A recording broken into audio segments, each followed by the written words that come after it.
So hello everyone, this is AetherNightmare and welcome back to Final Fantasy XIV! Streaming at night this time, because we've got stuff going on in the daytime where I'm at, so gonna just mix it up a little bit. So, we are in the middle of doing the Ul'dah beginner's quest, so I figure we're gonna get back to that.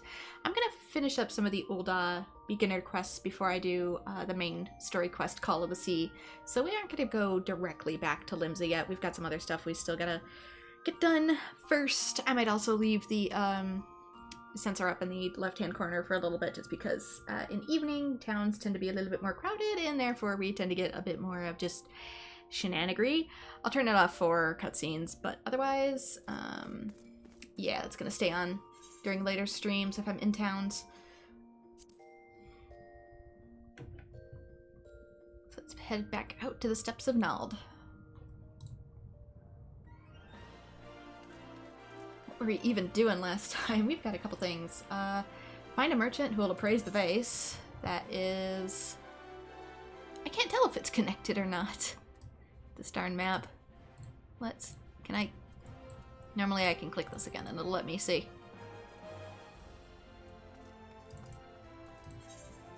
No, I don't want to teleport. Switch type. No. Yes. Okay, that's gonna be at the Sapphire Exchange.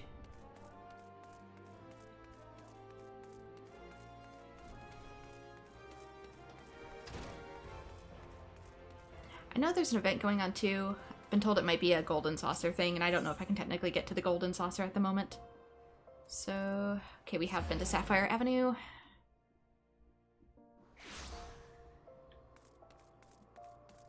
Also, I might not be talking quite as loud just because other people are home. Welcome, welcome. What might a discerning person like yourself be looking for today? Cracked face. Permit me to examine this face of yours.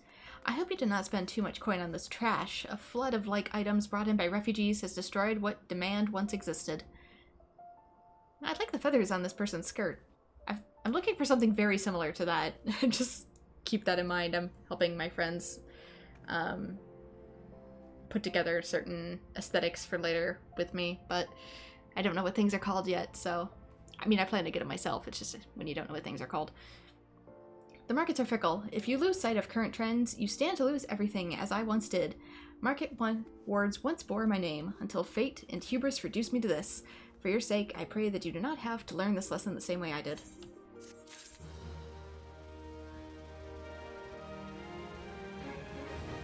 I don't know, I find it kind of funny that the quest complete jingle is the same whether you're doing a huge quest or a little quest. You saved all the villagers! Here's your victory music. Oh, you appraised a vase. Here's the exact same victory music. This person is... Unholy matrimony? What the heck was I doing last time? It's over by the Thaumaturge.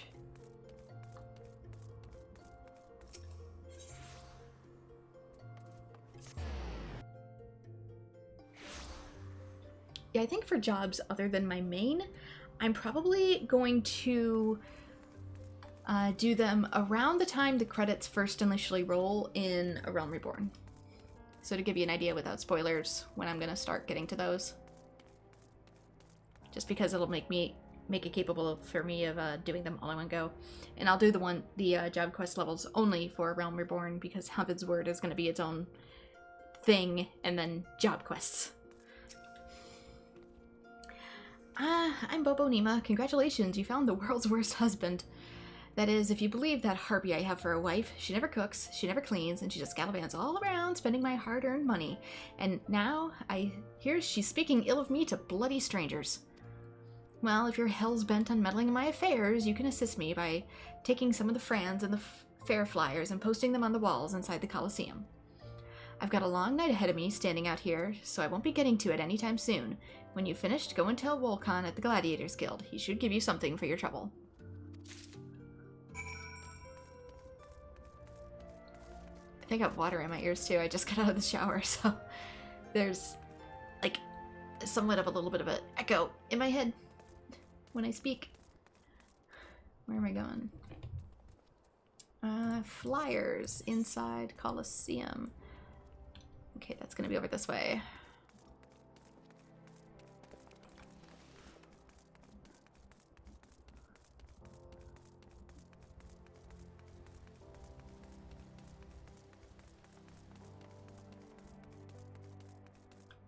Maybe.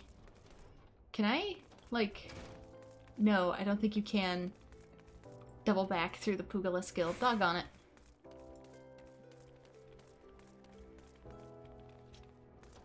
And how does one go about? Oh, gotta be done. So curious. Gladiators Guild. And I get there how?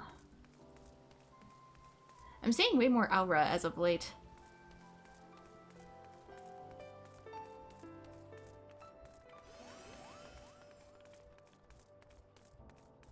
When I picked this up last summer, there wasn't hardly any aura, and now there's like a ton of aura. Okay, what the heck? Okay, let's go to Sapphire Exchange. Let's find some sort of crystal, which is back this way. Go to Sapphire Exchange, and I'll finish unlocking the other crystals.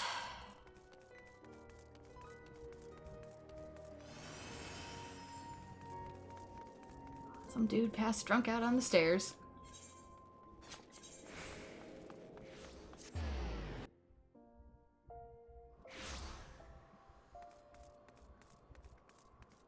There we go, that's better. Though I still gotta... I kinda wish you could set this to like auto change, but maybe I'm asking too much. The map to self-adjust, I mean. Depending on how you have it set previously.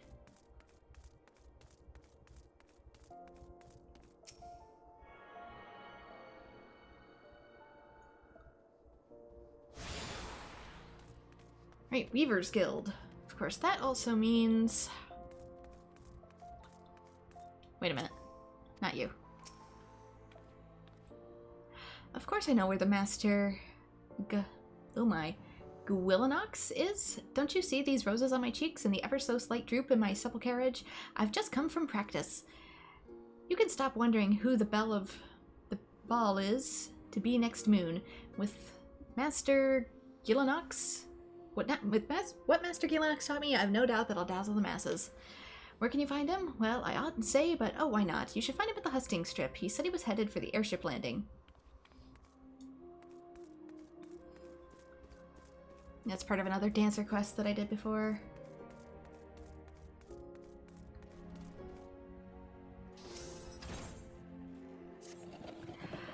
Something in a cream. Oh, whatever shall I do? This dress. I just can't seem to finish it. Oh, the design is flawless. Absolutely flawless. Of that I have no doubt, but I simply cannot settle on the color for the life of me. How would you like to conduct a bit of field research for me? I'm dying to know what color the ladies in Ul'dah are wearing these days, especially on the hustings strip. And when you're finished, please call on Luku at the Alchemist Guild. The woman is a wizard with dyes. Have her cook up whatever color you find is the most popular.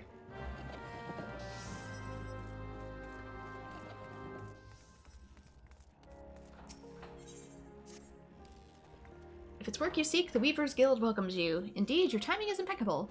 A soiree is to be held within Ul'dah's elite in attendance. Once the invites went out, the orders came in. And that with a fury. Every lord and lady from Cape Deadwind to Cinderfoot is demanding the latest fineries. I need hands and I need them now, yet I cannot spare to go off on search of them. Would you care to aid us, friend? I ask no more than you'd welcome our doors to any willing souls you might find. Come, let us see how you fare. Let me see your warmest welcome. Well, I'm already locked onto her, so I can just tap in here. You guys won't be able to see most of it, but... Excellent, I dare say. I would work for you myself. Now hurry off. We need these people. New quest. First things... Can I not? Oh, that's right. We register at the counter. Greetings, adventurer, and welcome to the wellspring of Ul'dah fashion. From humble thread, our peerless artisans weave wonders, dreams in fabric form. We are renowned as Eorzea's finest purveyors of quality textiles, and as her foremost arbiters of style. Needless to say, such renown was not won without effort. Ours is a tremendously demanding profession, you see, but also a highly rewarding one. It's little wonder that so many adventurers have set their hearts upon joining us. Might you be one of them? Yes. Ah, I thought as much. I'm sure you're eager to learn all about our illustrious history. As I'm sure you know, Thanalan can be a perilous place, its vast deserts being wont to punish the unprepared, while a menagerie of ferocious beasts stalk the sands. The greatest foe is, of course, the midday sun. And so, ever since a man set first foot in this region, he has favored the light, flowing fabrics that shield him from the sun's rays while allowing his skin to breathe. Of course, Ul'dahs have ever been a people of taste, and demand far more extravagant designs spurred by innovation, resulting in textile goods whose apparel extends far beyond our borders. Merchants had little trouble seeing Ul'dah fabrics in foreign markets, so great was their reputation for beauty and quality. And when traders from those same markets sought to peddle their lesser products in Thanalan, well, it gave us a little cause for concern. Sunsilk tapestries is synonymous with the textile trade in Ul'dah, you see. Those who come here hoping to peddle cheap rags swiftly learn the price of doing business in our territory. Wiser men and women with an interest in our trade choose instead to join the guild, which the company generously operates from the betterment what is this, Xian? From the betterment of Ul'dah society. We offer our members the tools and techniques needed to become successful, and should they prove themselves especially skilled, they may even be offered direct employment as sunsilk weavers. Just imagine, adventurer, your designs could one day dictate the course of Ul'dah fashion. If you desire such fame and influence, then you might be granted a place with us, provided that you are willing to embrace hard work. Can't read it. To ensure candidates can endure the rigors of our profession, our guildmaster has taken it upon himself to evaluate each and every one personally. When you're ready to submit yourself to his rigorous scrutiny, say the word. Are you not ready to meet the guildmaster? First impressions are everything, and you do not want to present yourself poorly. I accept. Excellent. Though I do wonder if your attire is appropriate for the occasion. You will find the esteemed Redolent Rose supervising the guild operations over yonder. He is, how shall I put this? He is relentless in his pursuit of excellence. So long as you demonstrate that you are similarly committed, he will treat you fairly and with respect.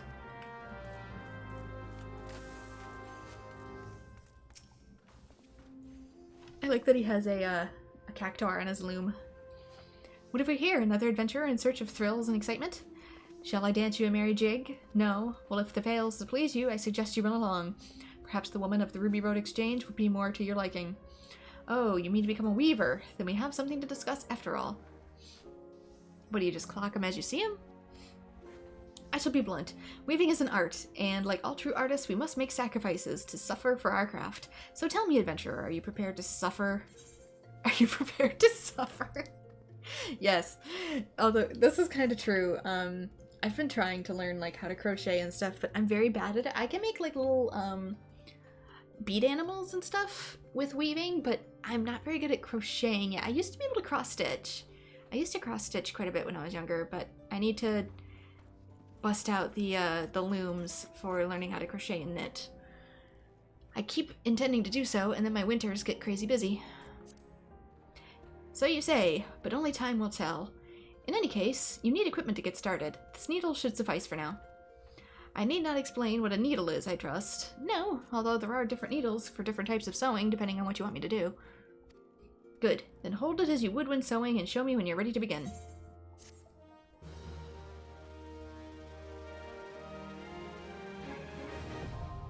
Weaver has been unlocked. So Weaver, in particular, just like with blacksmith, you can, not blacksmith, armor. Just like with armor, you can build your own body armor and whatnot here, but most of the time, weaving tends to be for spell classes rather than tank classes. So tank tends to use armor, DPS tends to use leatherworker, and weaver tends to be for weaving.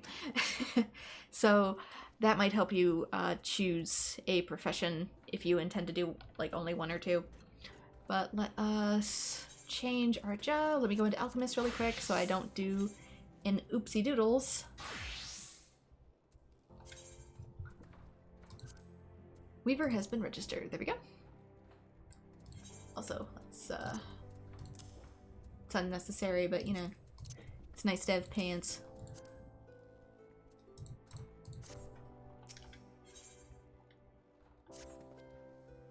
Well, well, you look like you were born to hold one of those. I don't know how I take to that in this outfit. Even so, I suggest you keep it somewhere safe, especially when clamoring over haystacks, as I shan't be issuing you another. Yes, because a needle is just so hard to obtain. Now, you certainly look the part, but it remains to be seen if you can play it. I bid you craft me a spindle of hempen yarn. A trifling task, yes? Well, I do hope you find it so. Should it seem even remotely testing, you have no future in this guild. To make hempen yarn, you will require moko grass and lightning shards. The former can be purchased from our own dear Gigima. The latter you will have to find yourself. That is all. Okay, so let's look at the crafting log really quickly. Okay, I'm gonna need 2 of those. Yes, hempen. Let's make stuff out of burlap sacks, because that's what it's gonna feel like being worn. Let's see. Last time? I'm gonna need a ton of this stuff, so I'm just gonna go ahead and get 30. Because weaving, for whatever reason, requires a ton of materials too, just like Alchemist does. Weaver, thankfully, doesn't need as many materials as Alchemist, but it needs like a ton more of each for whatever reason. A lot of times, the stuff you need either needs to be harvested with botanists or taken from usually insect enemies. Though once we add some leather working into this, you'll need other enemies as well. So let's synthesize a bit.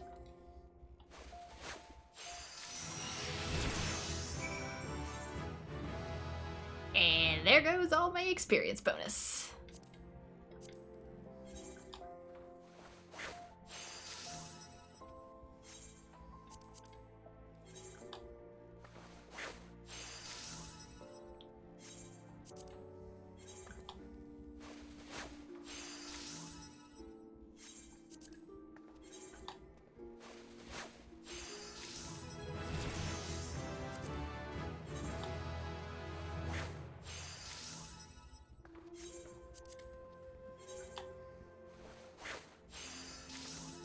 Funny thing about doing this too close to people is that people can see if you succeed or fail at whatever you're making, since they can actually see the quality of like the item you're working on, which by the way is the glowing ball. The ball will change color the more we do stuff, by the way.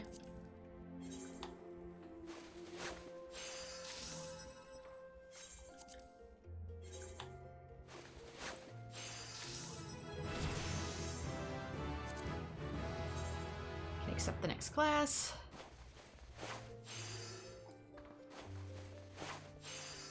I can also make higher quality goods.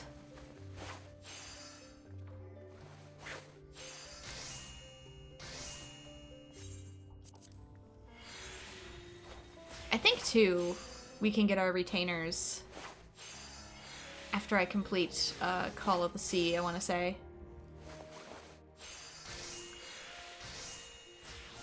See how much faster it goes when you make something of high quality?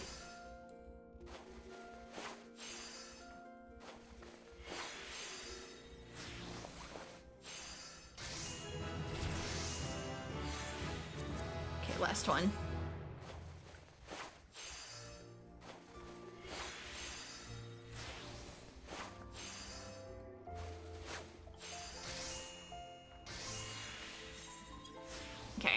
We're gonna need all that hempen yarn and more in the future, so don't worry about it. Gigimo can provide the moko grass, but you must procure the lightning shards. Oh, you have made your yarn already. I wonder if it'll change if I present him with one of these. Well, bless my soul. So you can follow basic instructions. It would seem you've grasped the fundamentals. Good. Yarn and cloth may be mere materials, but they must be crafted with no less care than a whole garment. For though the finest garments are greater than the sum of their parts are invariably the finest. Do remember this as you continue your training. Practice making yarn and other simple items, and return once you have attained a basic level of proficiency. Tedious, I grant you, but necessary, and you did tell me you were ready to suffer.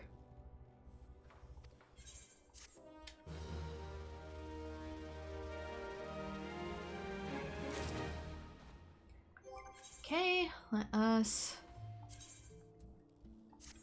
update the gear. I gotta remember to do that. Back so soon? Very well, let's resume your training. Since last we spoke, you will doubtless have spent your time making basic products of our trade, namely yarn and cloth. Now I would have you take such basic products and craft whole garments from them. Make 3 pairs of hempen breeches and present them for my inspection. You'll be working with hempen cloth and yarn this time, as well as a little bit of leather. Gigima can furnish you with materials to help you get started. But eager as I am to see the fruits of your labor, it would be remiss of me not to mention that there are more economical methods of producing that which you need. For example, the moko grass, from which you have been dutifully making yarn, can be freely gathered out in the wilds. That said, one simply can't rip it out of the ground by one's hand, the sight that's needed, as well as a working knowledge of botany. Have you perchance made the acquaintance of a botanist or two? If not, I hereby recommend that you do. You are attractively earthy, without seeming dirty, and useful besides. Alright. Did you call me a hipster? Having said all of that, I will not accept a newfound passion for botany and its practitioners as an excuse for late delivery of your breeches, so don't keep me waiting. There's not actually a deadline on this. Alright, hempen breeches. What do we got? Hempen breeches. I'm gonna need 3 leather, yarn. Sometimes you need yarn and cloth, and I need 2 undyed cloths. Okay. Let's see if I can get decent cloth out of this, out of curiosity.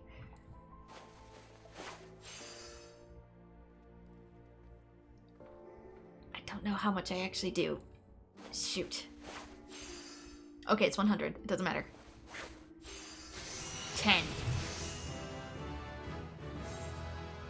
Okay, I can use the low-level stuff then.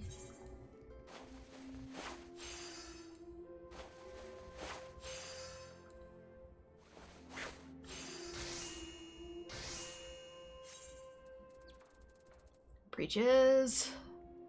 Hempen. Breeches. Let's use... Oh, I needed 4 of those. My bad. No, I need 6. I need 6! Count, woman.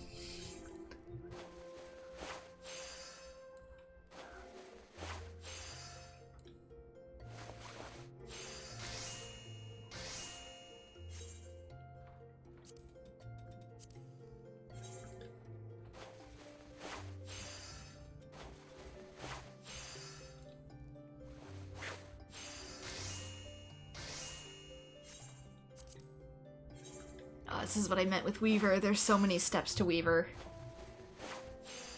Most of them are pretty repetitive.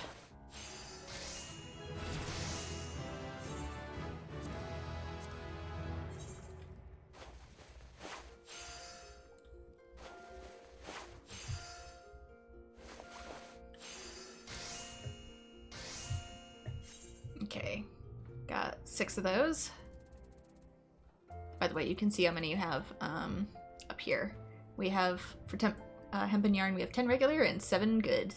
Whereas for undyed cloth, we have 0 regular and 6 good. In case you ever need to know where that is, I should probably have pointed that out.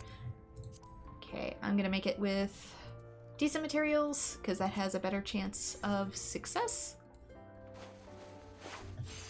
As you can see, it started out at 12. I know you missed it, probably missed it, but the high quality started at 12 because we started with higher quality materials. If you use high quality materials instead of just base materials, it boosts the quality level automatically right out the gate.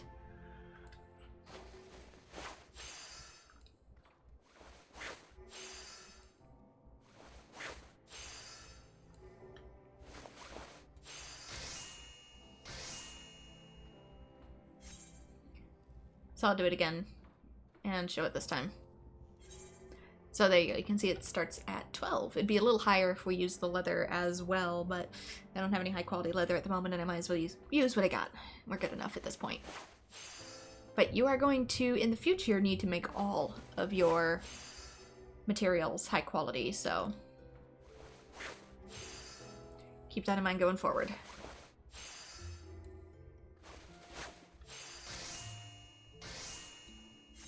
For future quests, I mean. Also, if you've made something, you can see it has a little check mark next to it. If you haven't made something, it does not. Oh, and everything is going to be white when you first make it. You can change the color later with dyes. And eventually I'll be harvesting materials to make dye, but yeah, at the beginning you're going to be in a completely white outfit with whatever you make.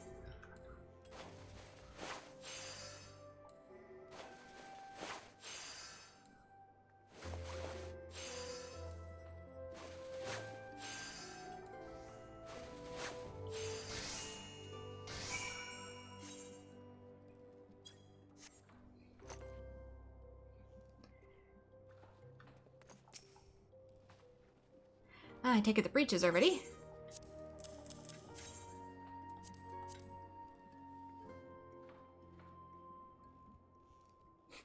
That is not a good texture. They really do look like a potato sack. Not bad, not bad at all. This style of legwear has never been particularly fashionable, nor has its design changed significantly over the years, fluctuating lengths aside, but I digress. I wondered if you might try for a variation on the conventional design, but I see you opted for orthodoxy. Wise decision in this case. Hempen clothing is inexpensive and durable, making it popular amongst farmers, miners, and others who work the land. Such customers value comfort and mobility over all else. They may appreciate more elegant forms, but they will not sacrifice function for them. Each garment has a purpose that you should always bear in mind. A scalloped hem is about as useful to a miner as nipples on a gladiator's breastplate. Now then, having completed your latest task, I believe you've earned this spinning wheel. Use it in combination with your needle, and your work will benefit from it. Saying that, it will, of course, take you a little while to become accustomed to using the tools together. You need not worry, though. I fully intend to give you ample opportunity to acquire the knack. In fact, I won't be teaching you anything until you have. By the time that spinning wheel feels like it belongs in your hand, I dare say I'll have thought of a new task for you. Until then. And we already have all these, so I'll just take money.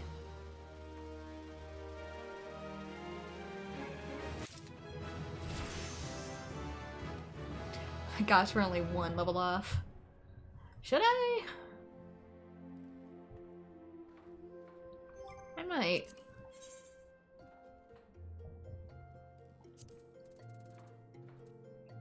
Might as well make some cloth out of this.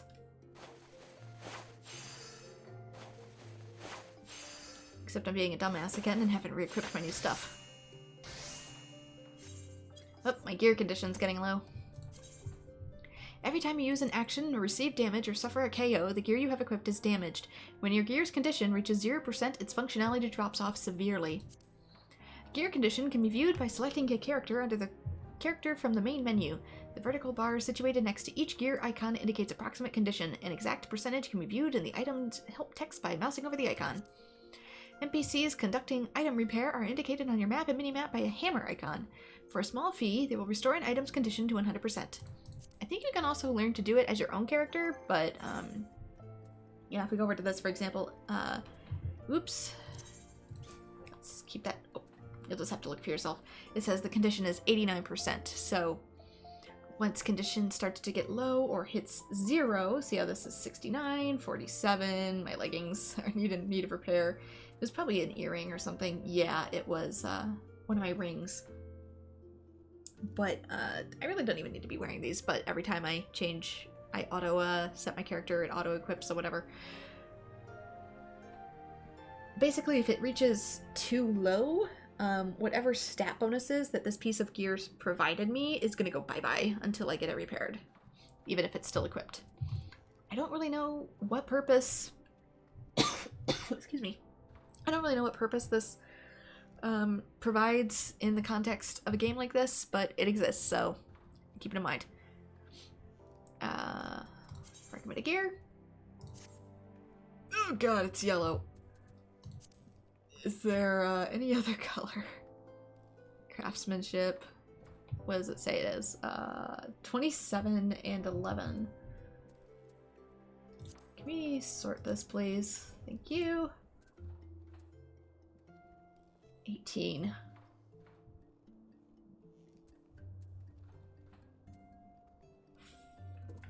I just gonna have to be ugly. I don't like yellow clothes on myself. I can't wear yellow clothes in real life. My complexion is too damn pale. If I wear something either yellow or white, it looks like I've caught the plague.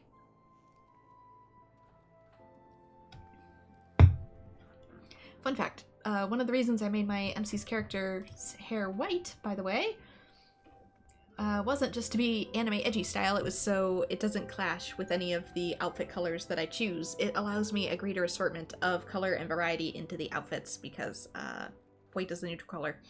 Also, I didn't, you can't really see it super well, but you can see that there's black streaks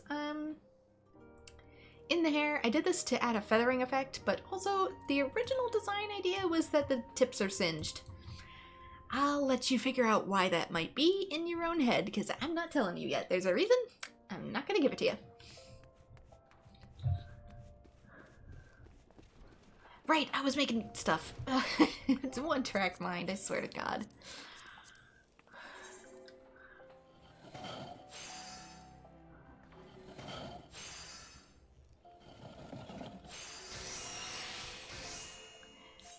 But yes, now that I have the wheel equipped, it changes your animations a little bit, depending on what you're doing.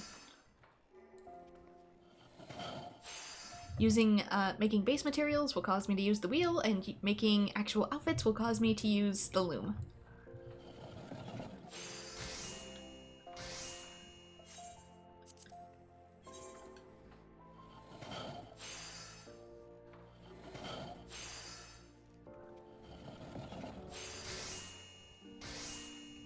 Oh, I might need just a little bit more.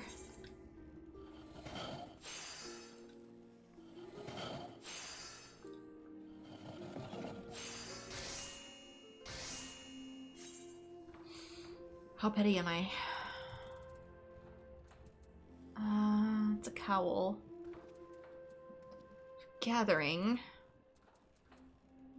Open tunic. That's 18. What do I need for what I'm wearing? I think this is what I'm wearing, isn't it? Yeah, it is. How petty am I?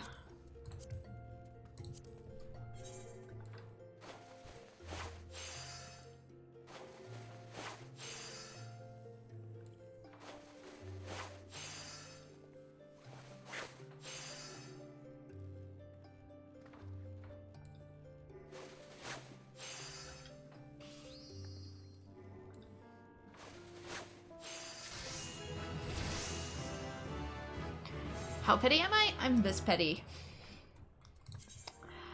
You can now craft items using quick synthesis. You get it when you're level 10. Quick synthesis is available for any item you have successfully crafted or at least once using traditional methods, and can significantly reduce the amount of time required to create multiple normal quality items. Keep that in mind. Normal quality items. To begin quick synthesis, open your crafting log, select the desired recipe, and then press the quick synthesis button to the immediate left of this synthesis.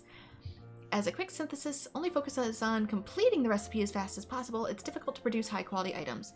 If quality is your aim, normal synthesis is recommended, which means I'm going to make things by scratch most of the time.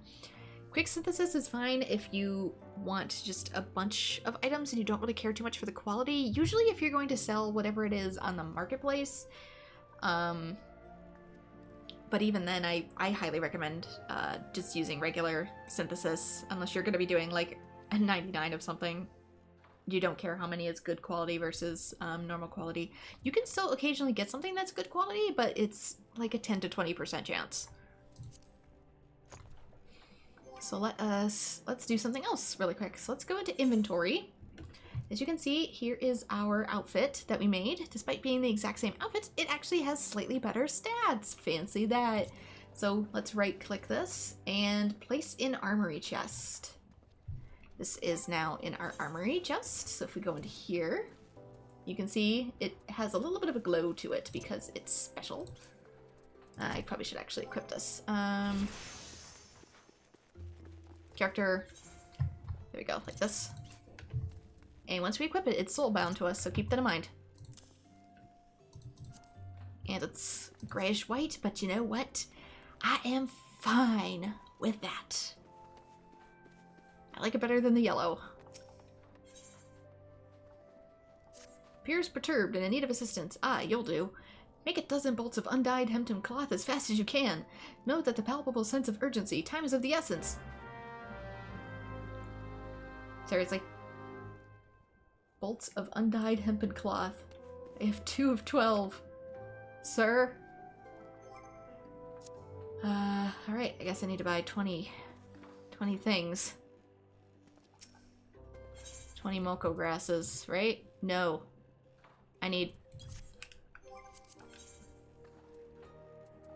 Seriously? This takes 2. And this takes 2. I need 40 Moko grasses. Now you can see where this starts to get a little expensive. Not right away, but eventually. Bolts of undyed cloth. I don't think he said how much we need, did he? Okay, so this, for example, is a part where the synthesis would probably come in handy. Should I save you guys on time? Max attempts 40, yeah. Alright, I'll do it just this once to show you guys. So it still has to go. Just gotta let it go do its thing.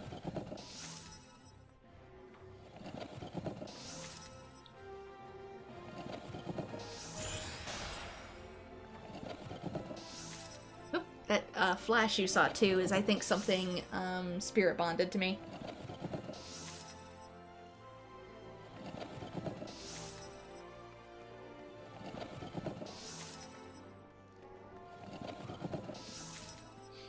Which that is going to be another mechanic, which is why I haven't fully thrown away some of my equipment. If it spirit bonds to me, you can break it down into materia later, which you can then equip into other pieces of equipment. So if you get something that's like 100% spirit bonded, don't throw it away just yet.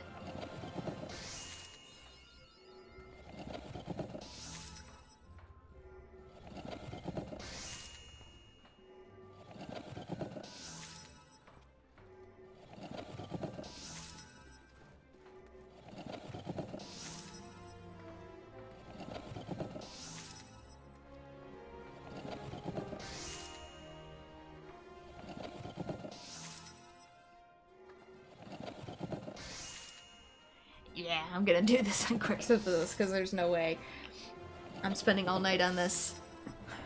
I say after giving my lecture on, like, oh, the importance of doing things correctly.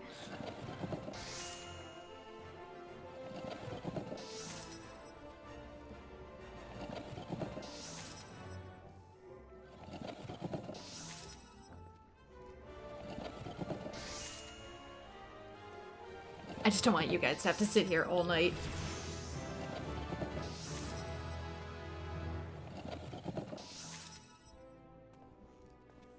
Are we good? End synthesis. Alright. It doesn't say it needs to be of any quality, so... What? Oh, but that's right. It creates more yarn than I thought it would. It doesn't... Ugh. When I make a hempen yarn, it makes more than one hempen yarn, doesn't it? It sounds like I'm swearing, and I feel like it. Anyway. We need 10. Let's just synthesize 10.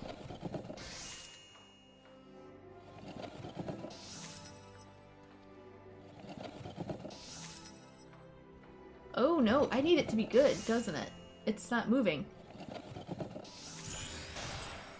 Yeah, it's not going up with the regular runs. So let's end that early. Alright, my bad. I do have to make these decent quality. Never mind, my bad.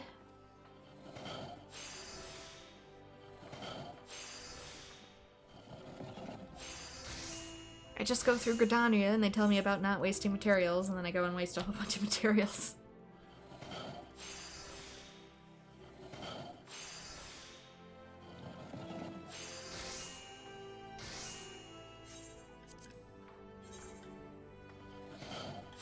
I could have sworn they had like a little high quality symbol next to it if they wanted it high quality. Maybe they changed that, or it messed up with on this quest in particular? Like they forgot to add it? I don't know.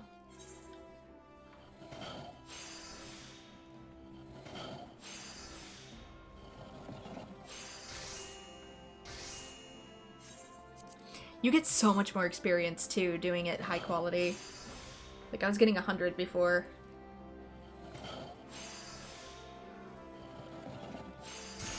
And now I'm getting 464.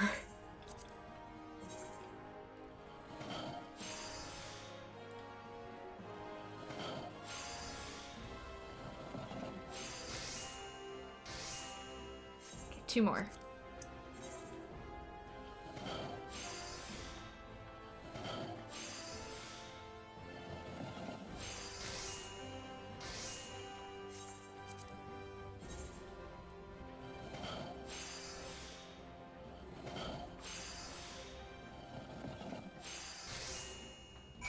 All done.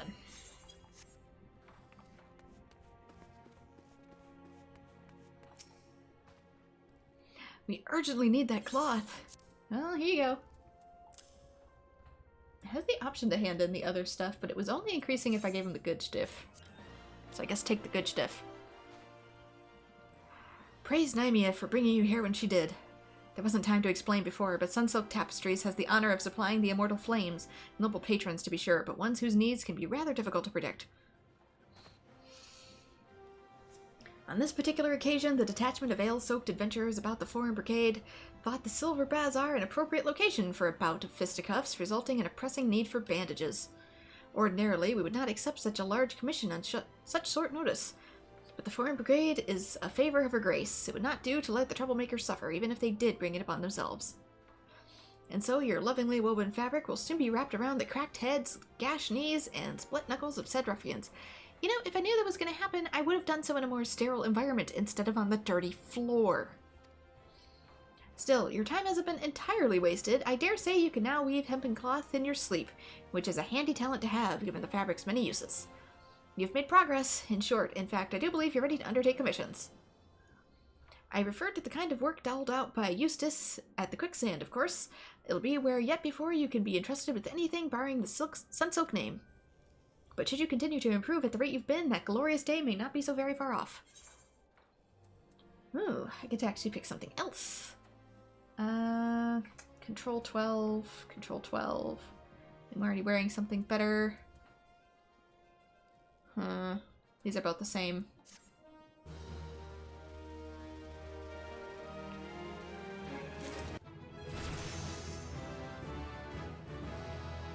Anyway, level 12.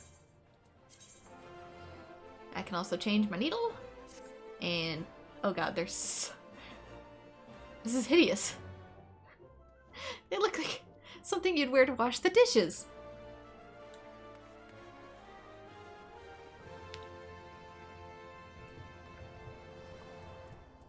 I feel like Mr. Clean. Anyway, let's change. Actually, really quick, I'm gonna remember to equip my stuff, otherwise I will forget. Repairing gear, yes. Disciples of the Hand have the ability to repair their own items. To begin mending an item, select the icon and choose Repair. Each item has a class and level restriction on who can repair it. This information can be viewed in an item's help text. In addition to meeting these restrictions, Disciples of the Hand must use their proper grade of dark matter to complete the repairs. Dark matter can be purchased from the Grand Company Quartermasters. Yeah, I think you can also get it in mining as well. That's right, it needs dark matter, so at the moment it is not worth the price. So I'll just get it repaired somewhere else. Oops, not that. really quickly. Let's go through this. Make sure I have all of my stuff equipped.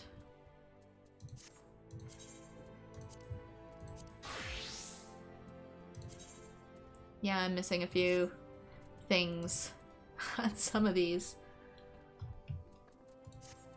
And I know I'll forget otherwise. It's always best to sometimes go through and hit recommended.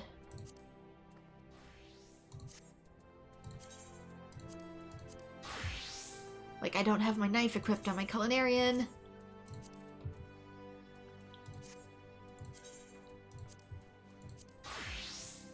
Oh, I don't have my... whatever. Oh, do I not have it? I don't have my secondary thing for blacksmith because it's only level 5. I must have thought I would level that by myself, but I should have it equipped for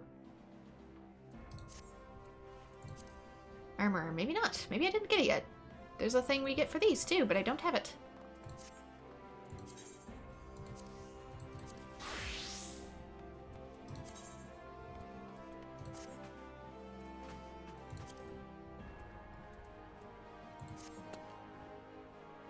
Somebody's like behind me, like they're gonna hit me with their loom. I have an axe, good sir.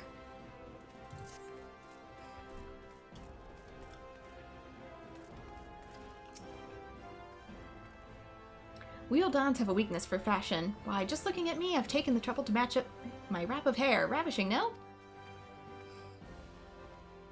Your wrap of hair? You're not wearing a hair wrap. I'm assuming these are one of the people I need to welcome.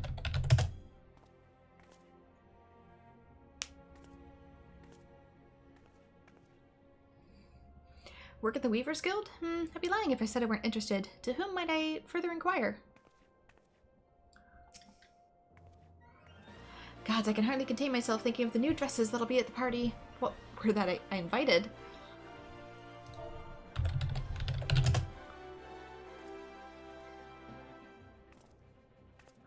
Now that looks more like a gesture I would make in real life. The Weavers are recruiting? Finally, my chance to become a famous designer.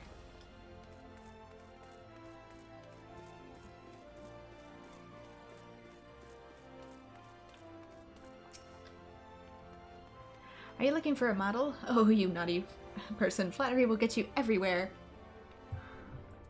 If you say so.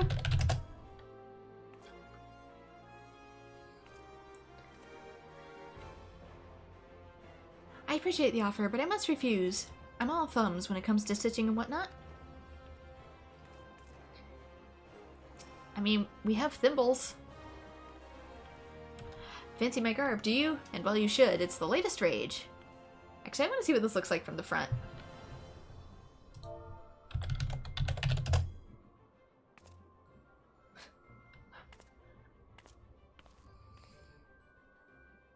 So, the Weavers need help, do they? Sorry, friend. I'm all set for coin.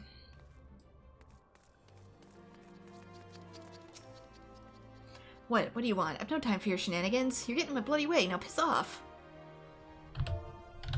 What if I do a happy gesture? Weaving work? Take a look at me. I'm a bloody guard, and on duty no less. Now move along now. And look at me. What do I look like to you? Tell me, and answer carefully.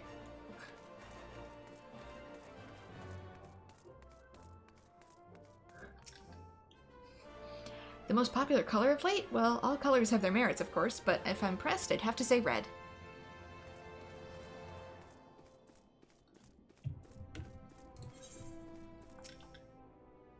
Why, any color is perfectly fine for a dress, you silly thing, so long as it comes off easily at the end of the night. Men.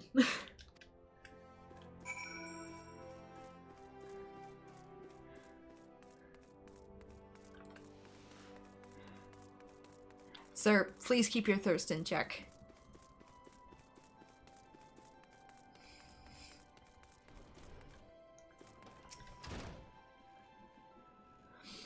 You've returned. Well, how do you fare? 2 potential recruits, you say?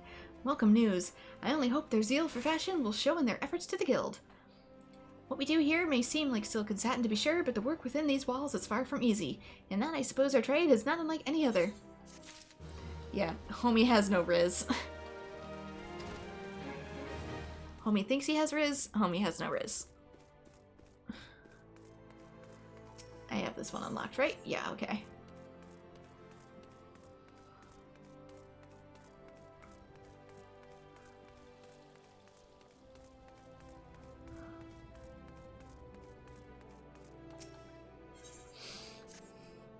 We could be keeping her. My beloved Yellow Moon and I promised to meet at this very spot, but 2 bells have passed and have nary a word from her. Gods, I hope she's all right. As much as I wish to go off and find her, I simply cannot. What if she were to come back in my absence? Please, would you search for her in my stead? It's possible she's somewhere near the Weavers Guild. She always enjoyed watching the...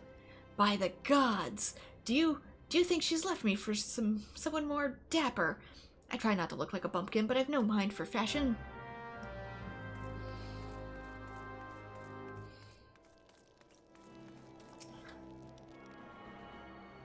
If she leaves you for that reason, you might be better off just finding someone else.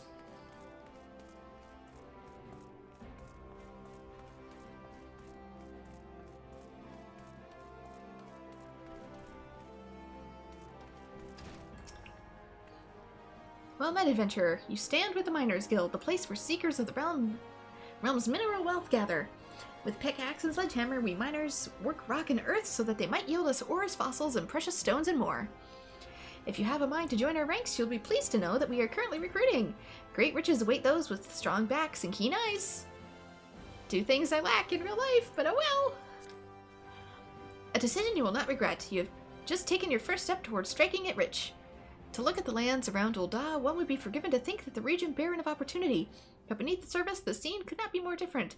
There lies veins of copper, silver, and gold beyond measure. For as long as he has dwelt in Thanaland, man has availed himself of these vast deposits, giving rise to a thriving mining trade, which forms the foundation of our nation's prosperity. Of course, the mining trade, as it is today, owes much to an event which took place some century and a half ago, namely the Mad Mithril Rush. Never before had the Sultanate seen such an influx of migrants. Endless throngs came from lands near and far, spurred on by the dream of discovering the Motherlode. Alas, a harsh reality awaited them. You see, the vast majority of these poor souls were miners in name alone, and they possessed neither the proper equipment nor the training to realize their dreams. To make matters worse, the mining concerns, who in those days held absolute power, did not scruple to exploit them. Presented with a glut of unskilled labor, they proceeded to fill every tunnel to bursting with atrocious work conditions, which soon became the norm. Miners were paid a pittance for backbreaking labor and saw naught of the riches that they unearthed. Pushed to the breaking point, the workers banded together to form the Miners Guild, with the aim of improving conditions while protecting the integrity of the trade. Since then, we've sought to educate folks in correct mining practices, both to prevent accidents and to curb the impact that our trade has upon the environment. We're unionized! I trust you now have a better understanding of what we do. All that's left is to commit your name to our role. When you're ready to do so, pray speak to me again. I shall guide you through the enrollment procedure. Are you ready to join the Miners Guild? Accept. Music to my ears. I, the kind made with one's pickaxe, strikes gold. You must introduce yourself to Guildmaster Adalberta right away. Her approval is required for you to be formally admitted to our ranks. In case you are unaware, Adalberta is perhaps the most accomplished of those miners who still swings a pickaxe. Her understanding of her trade is unsurpassed, and her flair for prospecting uncanny. Her brain, in short, is a gold mine of knowledge. Much of it concerning the mining of gold. Jesting apart, you stand to learn a great deal from her. When you're ready, pray present yourself to Adalberta. You will find her down the steps yonder, over by the bar. Yeah, this one I'm gonna... Just like botanist is gonna be maxed out pretty swiftly. Well met, adventurer. Adalbert is my name, and I'm the master of this guild. I take it you wish to become a miner. Well, our doors are open to all who aren't afraid to work hard and get dirty. Thanks to recent advances in refining techniques, it's now possible to smelt even low-purity ores. I mention this because it's allowed us to reopen a number of mines which were long thought exhausted, prompting trade to flourish. Truth be told, with business as it was at the moment, we can take on enough new miners, and folks make better miners than adventurers, you being a hardy lot. What's more, you're well-traveled, which serves to expand the guild's sphere of activity. Oh, but I'm not suggesting you join solely for our benefit. For your part, you'll acquire skills that will provide you with profit. A mutually beneficial agreement. I trust you'll agree. So what do you say? You will join us, yes? Work hard and get dirty? Yeah. Then I bid you welcome to the Miners Guild. May your toils never go unrewarded. Now then, here's a pickaxe to get you started. It's not the newest, but it should serve a novice well enough. Go on and take it up. See how it feels in your hands. Speak to me again when you're ready, and I'll assign you a little task to help you get to the swing of things.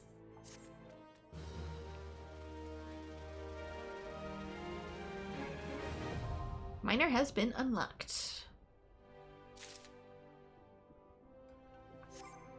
So just as before, let's do this and equip our pickaxe. Go in here, add a new roll. Let's also move set up.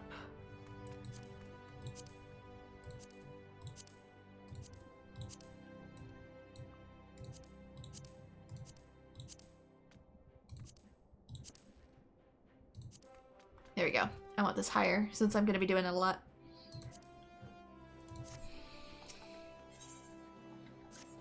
You look great with the pickaxe. Now that you're suitably equipped, your training can commence. A miner learns their craft best in the wilderness, with pickaxe in hand. To begin, let's see how you fare with good old copper ore. Bring me, say, 10 chunks. There are deposits and stuff throughout the inland. I doubt you'll have to go very far outside the city. Seek out some promising locations outside the Gate of Sultana and the Gate of Nald and swing away. The motion may feel awkward at first, but in time it'll become second nature. Alright, this is just like botanist, but with mining. And apparently I already have chunks of copper, so, here you go. It's 10 chunks of copper ore I want. The metal is common enough in Thanalan. You shouldn't have trouble finding suitable deposits just outside the gates of Sultana. I don't know where I got it. It must have dropped from a monster or something. Oh, no. I bought some. I bought some for blacksmithing. That's why I have it. But it counts either way, so let's just hand it over.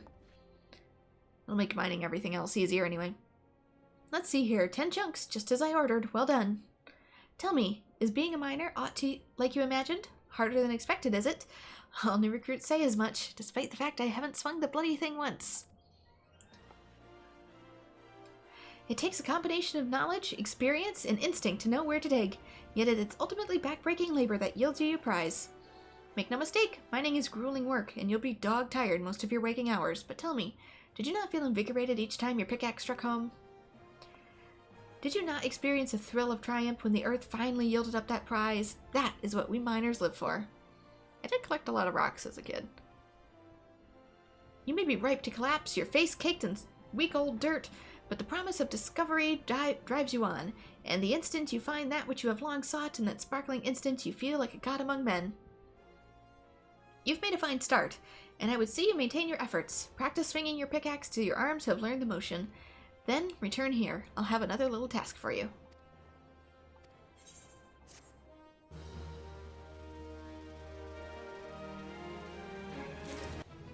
What's that dude doing?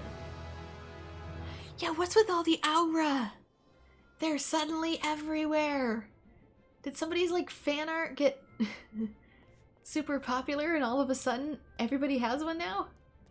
What is going on over here? Triple triad drinking competition? What in the world? Did this man's unicorn follow me over there? Anyway, since we're gonna have to do other things before we can take on the Miner's Quest, so I'm gonna switch back to Marauder.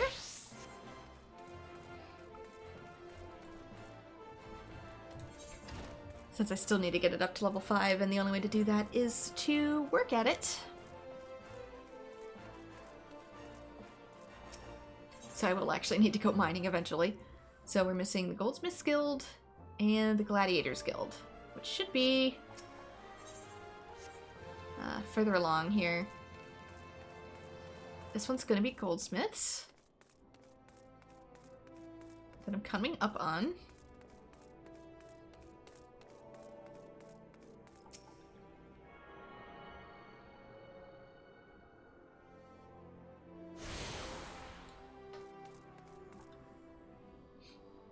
Welcome to the Goldsmiths Guild.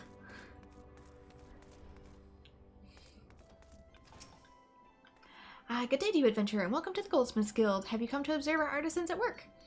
Indeed, it is a marvel to watch goldsmiths transform raw metals and uncut gemstones into sparkling rings, earrings, and necklaces, some of which possess magical properties, no less. You know, if you'd like to try your hand at goldsmithing, the guild is open to adventurers like yourself. No prior experience is required, for we will teach you all you need to know about the craft. Would you be interested? It pleases me greatly to hear you say so. In the first step, I would have you understand the purpose of our guild. The vast mineral resources of Thinland have given rise to grand goldsmith tradition, which has been refined throughout the ages.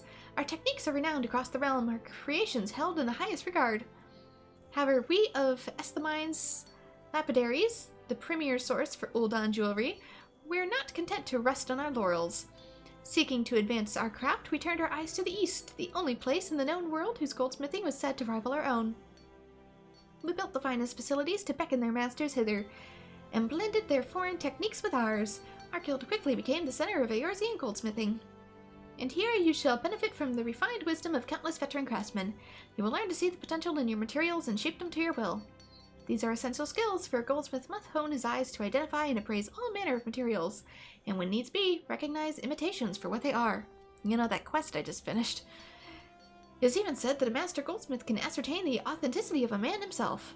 You may one day come to possess such vision. But even the most magnificent jewel begins life as a rough-hewn stone. It must first be cut and polished before it can be delight to the eyes with its brilliance. If you would become a goldsmith, you must needs refine yourself as you would a gemstone. It will take much time and effort, and there's no guarantee of success. Should you be certain if this is the life you seek, speak to me once more. Before you can embark on your journey to become a goldsmith, you must first seek an audience with your guildmaster. Are you ready to do so? Yes. You shall find Miss Serendipity on the workshop floor, just down the steps. Show her your burning desire to learn, and you are certain to receive her permission to join.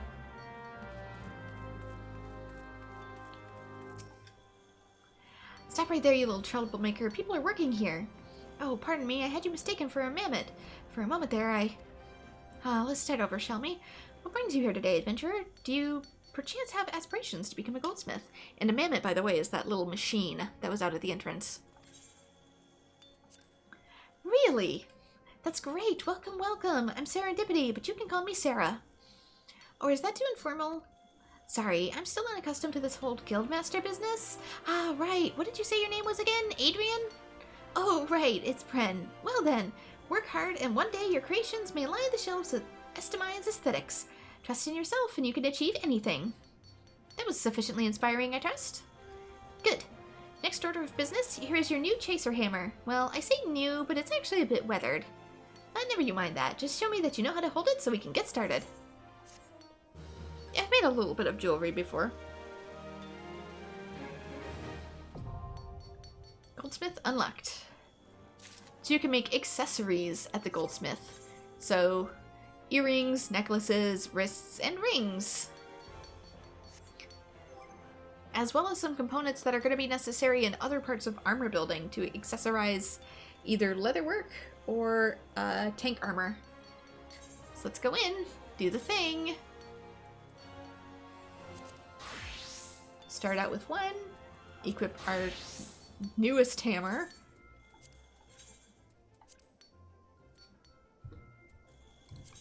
Because apparently I can't have enough hammers. I have just a gazillion hammers. Great, let's get started. Though to be honest, I'd swear you've done this before by the way you wear that hammer on your hip. Mind you, even if you do have some experience, a responsible guildmaster must ensure her charges have a firm grasp of the fundamentals. Therefore, I command you to craft me a copper ingot. It's simple, really. All you need is copper ore and a wind shard. Our guild supplier, Aston, can supply you with copper ore, and I gave you a few wind shards along with your hammer. At least, I think I did. If it turns out that you don't have any, you need to get some yourself. Isn't this exciting? Your first real challenge is as a member of the Goldsmiths Guild. Show me the ingot when you're done. Good luck! Okay, just as before. So, copper ingot. I think I might already have... Yeah, I have some copper left over. It takes 3 to make a copper ingot.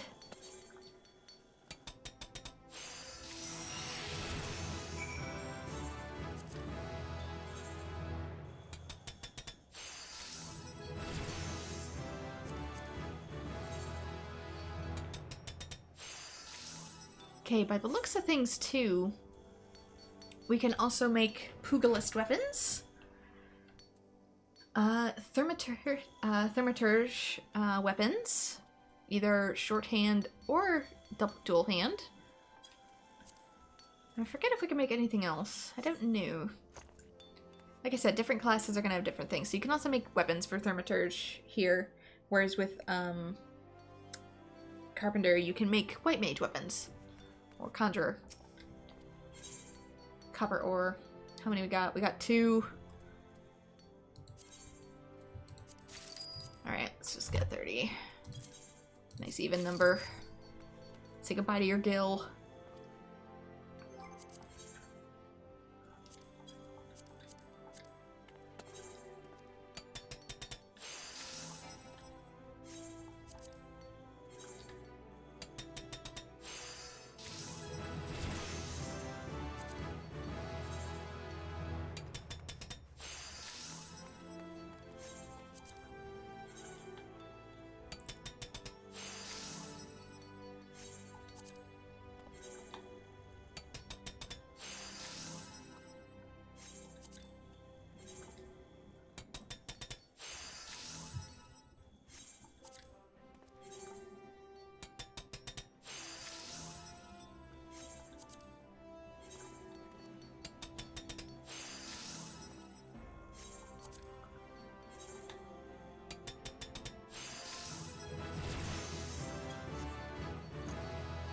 Alright, next. Oh, did you forget what materials you need? Aston over there can sell you copper ore, but I'm afraid it doesn't stock wind shards. Don't think too hard, just give it a try and see what happens.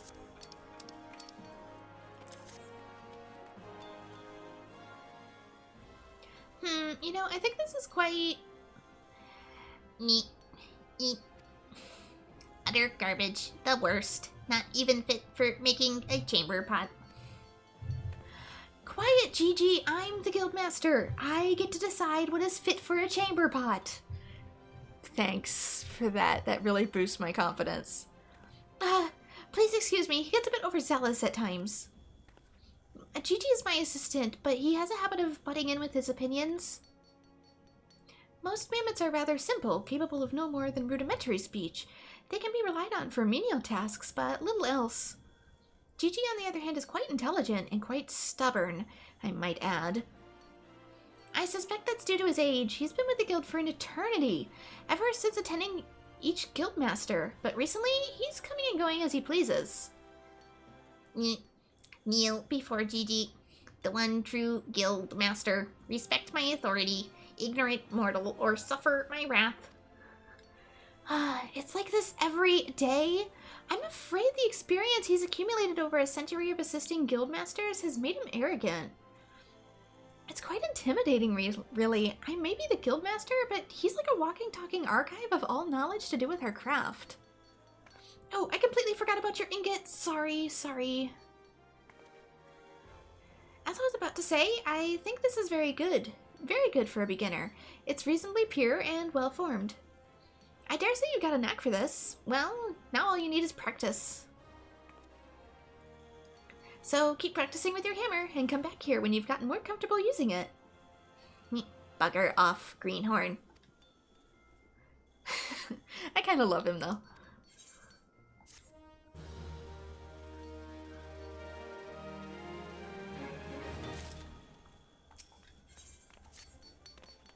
I'm honestly a bit surprised to see you.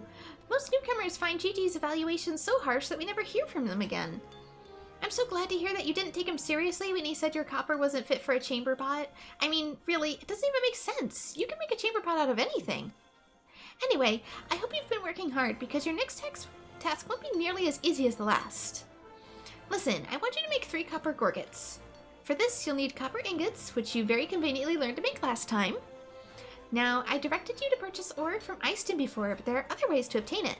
You could dig it up yourself, or perhaps befriend a lonely miner and convince him to share some with you. However, you choose to obtain your own materials, I'm sure you'll put them to good use. Okay, let's make gorgets, which I think is a necklace.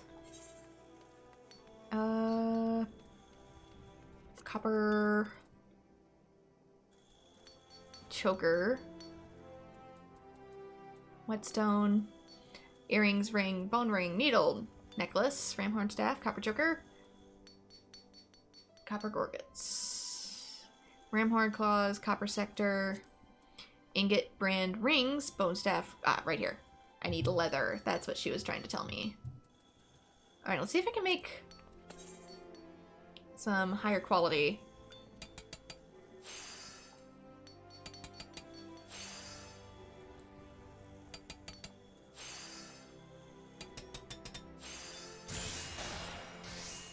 Oop, Ring of Freedoms. It's gone down to nothing for quality. Anyway, I forgot to put on my new. Nope.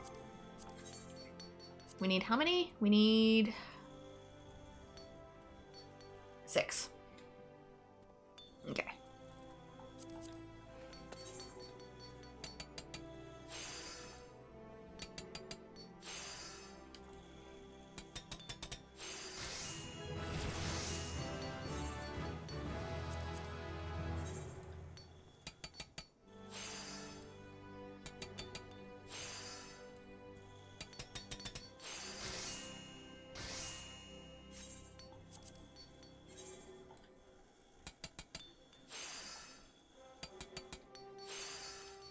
Goldsmith 2 is going to be one of those jobs, similar to Weaver, that's going to require a ton of materials as well. Like I said, all the Ul'dah ones, I think, require just, like, a ton of extra materials.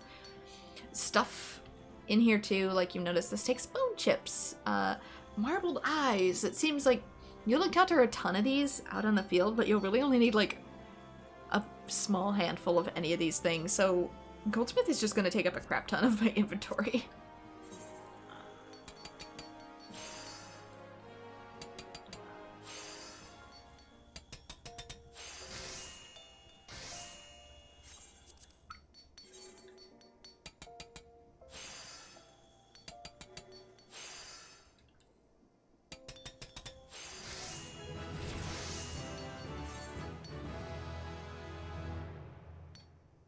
We have 6 now.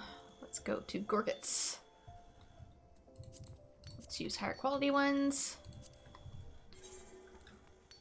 Ooh, 150. It's a little yikes. How many do I do? I do 9? Only 9?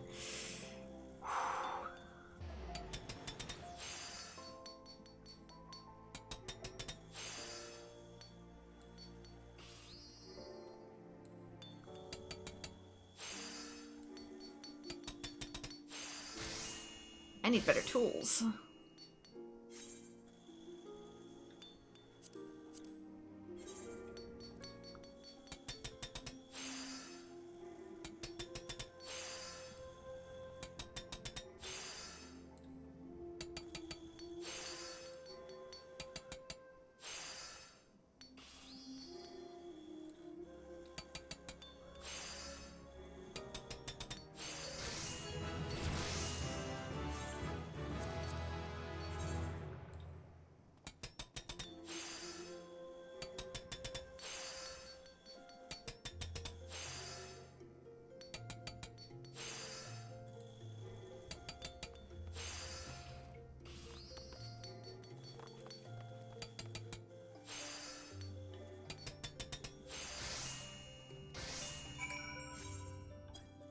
There we go. Are the gorgets ready yet? Don't keep me waiting too long. Okay, Square Enix actually had a manga that they did with that particular type of rabbit head and everybody was a serial killer, so maybe that was a little bit of a shout out to whatever this person's wearing. I forget what it's called. Oh, it was some sort of death game manga, but I forget the name of it. Funny if they put that in the game, though. Just a small little reference that almost nobody's gonna catch.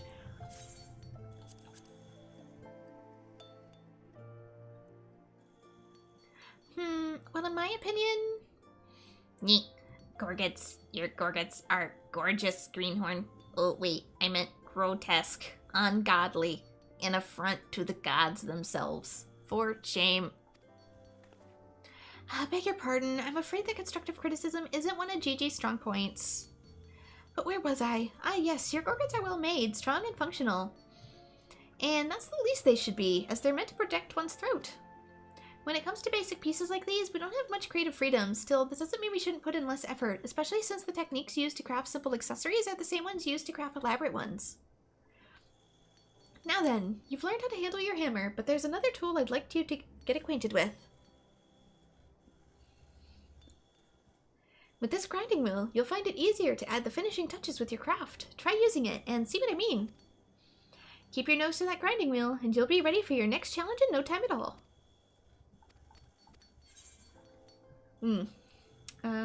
Okay, these ones I'll have. It's the level 10 ones that I don't have yet.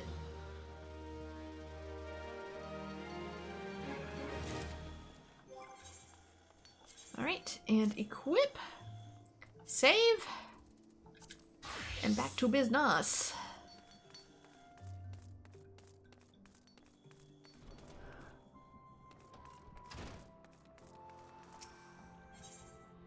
Gladiators Guild. Okay, that is gonna be over where I'm walking anyway, so it's fine. The Gladiators, aka the class that probably suits me the least.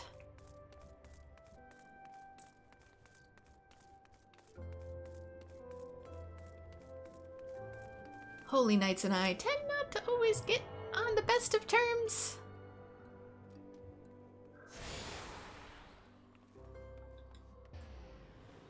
You've turned yourself to all the Aethernet shards, meaning we can now warp outside and down to the airship.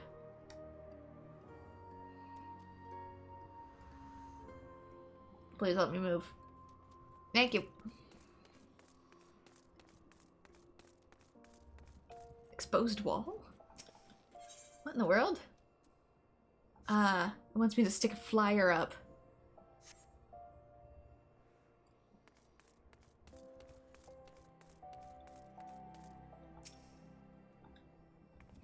Oh. What have you done? Your kind has no business to even look at a lady such as I. Such shocking, unbelievable insolence. And now look how my gill is scattered across the ground. Pick it up right this instant. Wow. Wow. I mean, can I keep the gill? This is just one of those quests to teach you how to pick up stuff off the ground, but each town had one of these, but wow.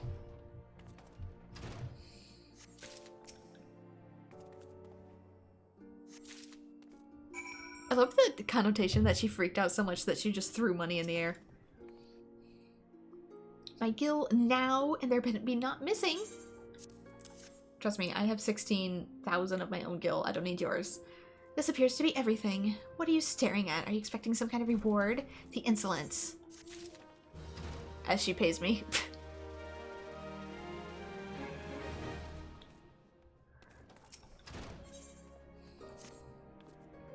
Have you come to wish me luck? I appreciate the thought, but there's no need to worry. What? You don't know who I am? The next biggest thing that's coming to the Colosseum. Zazariku is my name, and you'll be hearing all about my exploits in the coming days. I even thought of a title for myself. The Garnet Gladiator. Ah, which reminds me, I've yet to collect the circlet I commissioned from the Goldsmiths Guild. You wouldn't mind picking it up for me, would you?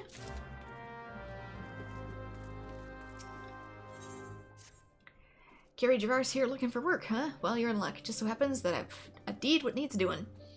Wild ladybugs have been wreaking bloody havoc on the outskirts of town. Something in the air of late has made them ornery as aurochs and rut. Ain't much for fighting out on my own, but in number, they're more than a match for any merchant who's seen more days at the teat than he has at the battlefield. Well, what it would be? Fancy putting down 4 or so of the buggers, don't ya? Monster killing quest. Where? I bet it's below me. Or it's the wall. Never mind. It's the wall. I gotta put up posters.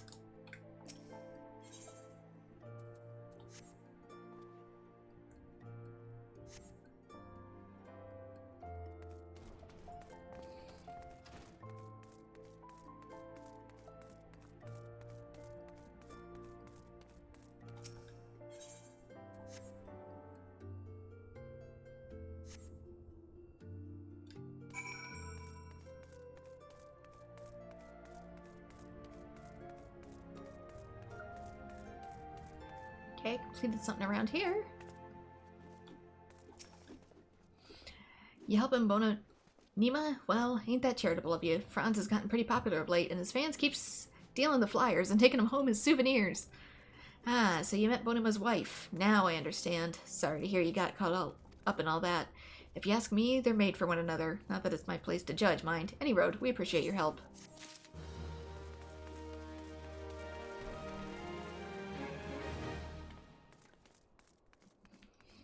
Let's see. Slate ladybugs. Go back to the goldsmith.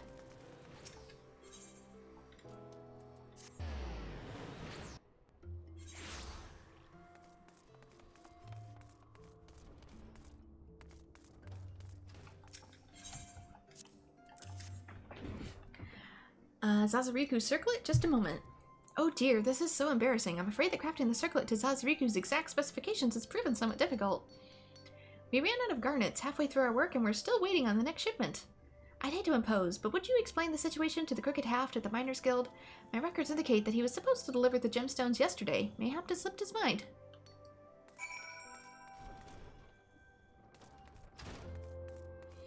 It's got me going all over the place.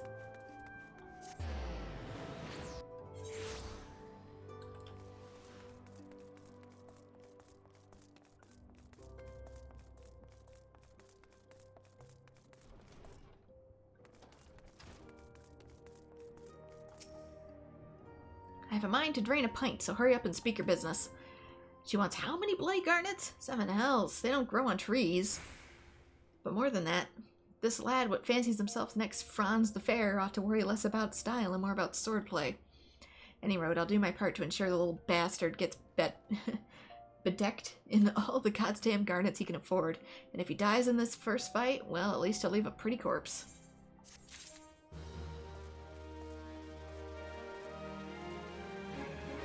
Function over fashion, people!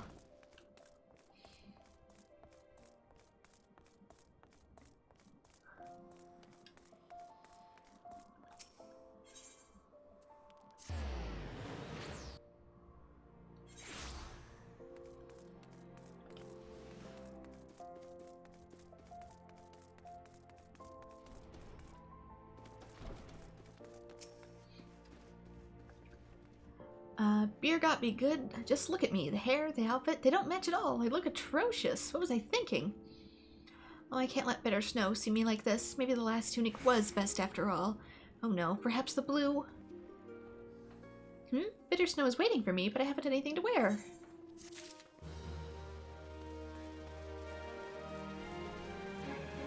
And yet you're dressed. Anyway, Hustings strip. Let's go to Alchemist and proceed to run around like a lunatic.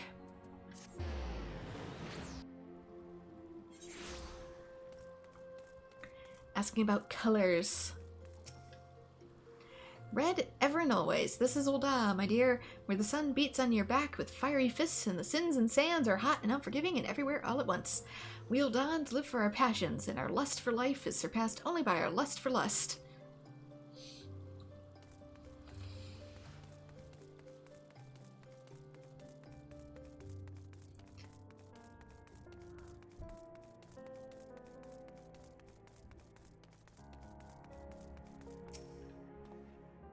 Personally, I've always had a thing for a motley of red and green overlaid with stripes of purple and dark brown.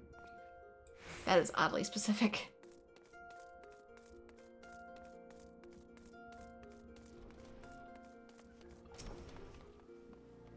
There's never a shortage of white dresses in our Ul'dah ladies. Surely it is the most comfortable color to wear under the murderous sun.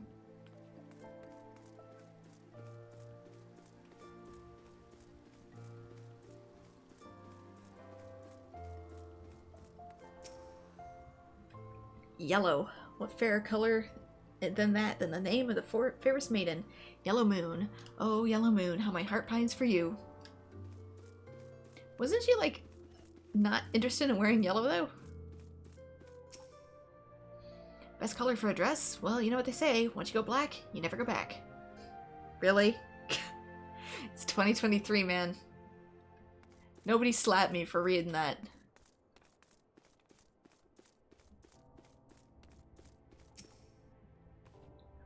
What color is in fashion? Well, if I must say, I'm just back for Gridania, and I find there's a certain ververy to verdant livery. Green, you bloody idiot!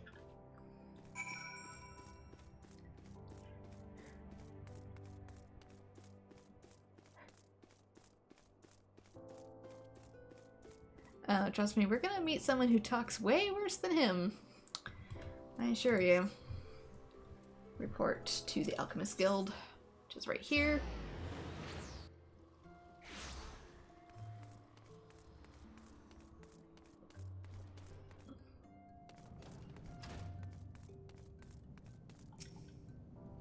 You're here on behalf of the Weavers Guild, are you not? Ah, Aethelwine said you'd be along. Well, what color is it to be then? It sounds as though if you have 2 votes for red, 1 vote each for green, yellow, white, and black, 1 abstaining, and 1 vote for a motley of red and green overlaid with stripes of purple and dark brown. By no means a resounding victory, but I suppose red it shall be. I have some catalyst I've been saving for just such an occasion. Mark my words, I'm going to concoct the most vibrant bread Ul'dah has ever seen. Alchemy may look like arcane and esoteric to the uninitiated, but it's grounded in naught but scientific experimentation. Indeed, I dare say it does more to advance culture and civilization than nigh any other discipline.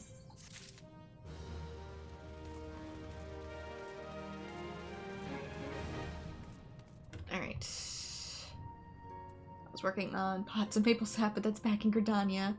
I'll get to that later. What happened to you? Oh, that's the event. Let's do Steps of Thal then. It's actually not too far away. I'm still gonna work to make it easier.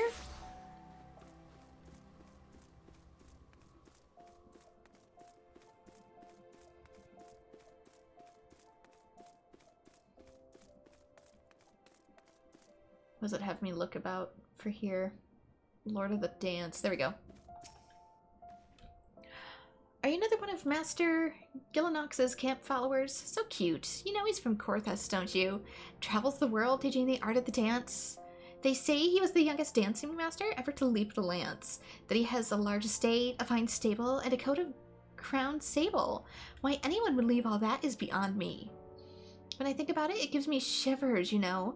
Why, if he weren't leaving Ul'dah today, I'd consider permitting him the pleasure of my person. Oh, don't look so shocked. Mayhap when he returns. Ugh. Anyway, next. Is at the Hustings Strip. Let's go to the Gladiators Guild.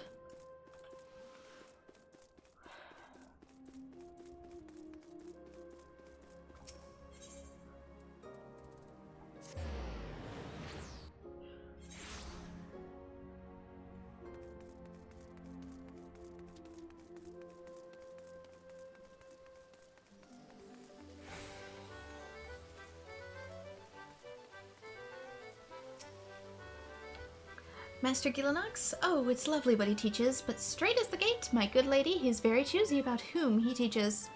You must dance for him and show him some innate quality. Why, he wouldn't even accept Master Gagaru's diamond-crusted crumpet, and she was quite the danseuse already.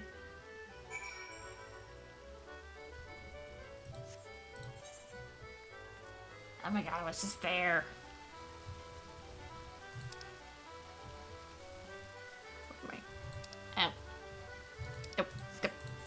Thank you.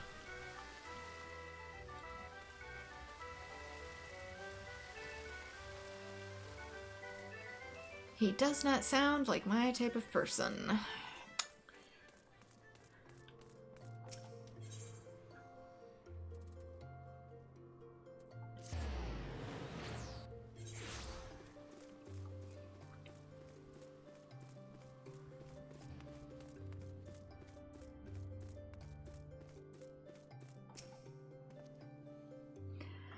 Master Gillinox, I am he. That you are an adventurer is apparent, but what business brings an adventurer to a dancing master, I wonder? Atat, you will not answer where no question has been asked. It is the feet that must persuade, not the tongue. Now dance for me. I do not like him. I do not like this man.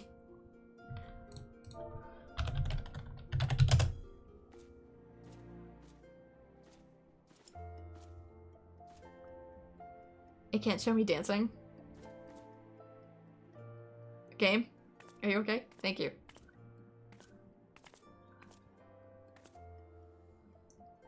Yeah, no. I get it. Secondhand embarrassment just doing that. The vessel is rude, but the wine within may yet be fined. Unfortunately, there is much call in my time, and I am bound for another land. I'll make a dance out of you when I return to the city. Ah, there you are. Heard anything good? Hope you're not wasting time with that looker there.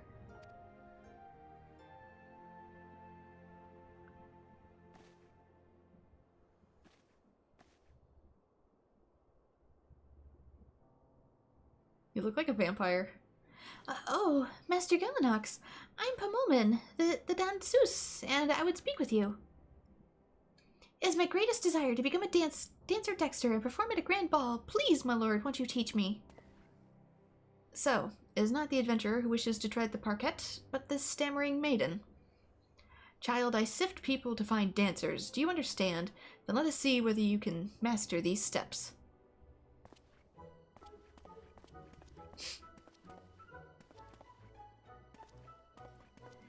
Uh-huh.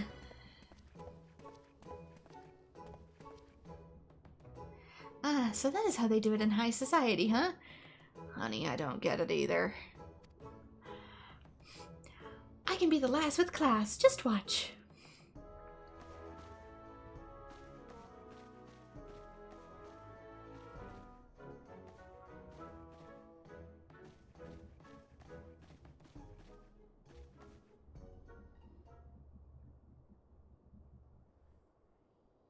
Hideous, grotesque. Your dancing stands alongside the calamity and its horror. It is the exact same as yours, my dude, so pot me kettle. Well, those mirths might cow your high-born ladies, Master Galinox, but where I come from, we take our lumps and we keep 'em twirling. Now, what exactly don't you like? Child, you rely overmuch on appearances. You go from pose to pose, pleasing to pleasing. It is not a dance, but crude fascination. Adventurer, look sharp and take your turn on the floor.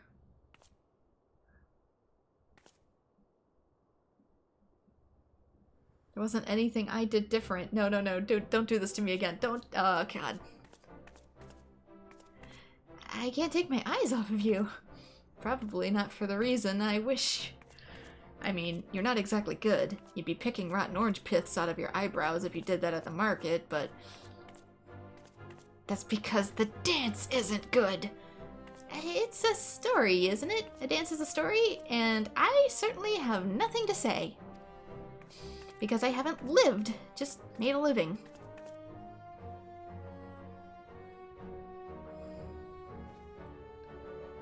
Aye, child, hail-glazed eyes are easy to please, and you have squandered these years striking your poses when you could have learned a craft. Still, you have courage, I'll warrant you that. I'm weary of teaching so many who have lived, but in ways too alike. I wonder if you have courage enough. Do you dare start anew? To be a dancing girl no longer? To learn a true craft? I dare. I shall learn the craft of adventuring. Nice. Do you adventure for fun or gain? Do you have to be very good with weapons? Those moves you make with your arms, is that some fighty thing? I want what you've got, darling.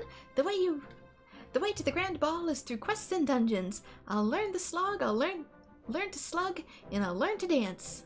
Well, dancing is a battle class now. Thank you. I'm off to the Adventurers Guild. You've taught me so much, and I'll never forget the dance you showed me. Suck it. Did she choose a mere adventurer over me? Master among masters. Yeah, you kinda suck, bro. My airship departs that strange city soon. Dance your rude yet pursuant dance, adventurer. Mayhap you'll affect more aspirants as you did Pulmo. I can't say these Mihote names. Pomolman. And mayhap I shall hang up my dancing shoes and start anew. And we learn a new dance, if we can call it that. The ball dance, if that's anything but. for her.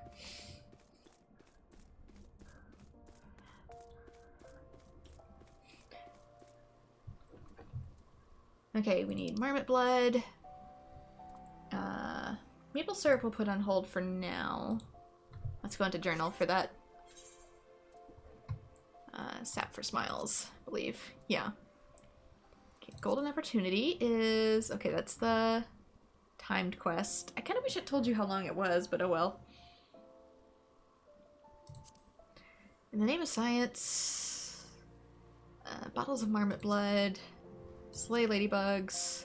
Collect shoe pelts. So be it. We are off to... Central Thanalan.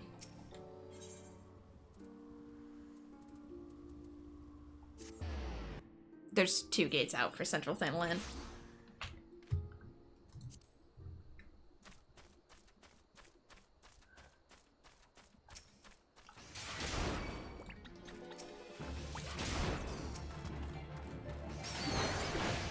And they're level 1, so this should not take long.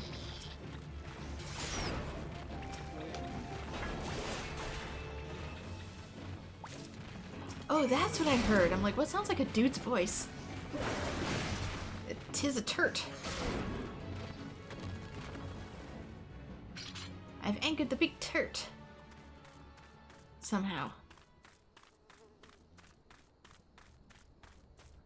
And yet...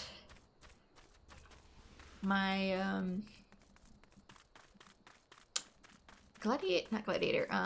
my warrior tank skill is not even on. Huh.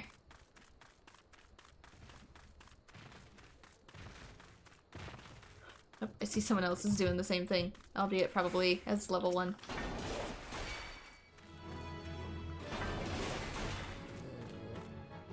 Okay, not gonna take their kills. Especially when I can do this.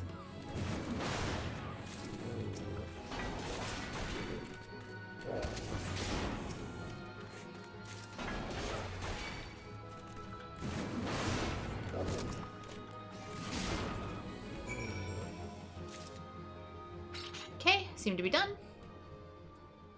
Anything else? Ladybugs. These are in Western. Oh my. Stomach, please. That is very crass. Let's actually go a little further out. I want to unlock the big crystal here. And there's also going to be forging the spirit. That is probably going to be making the materia I mentioned.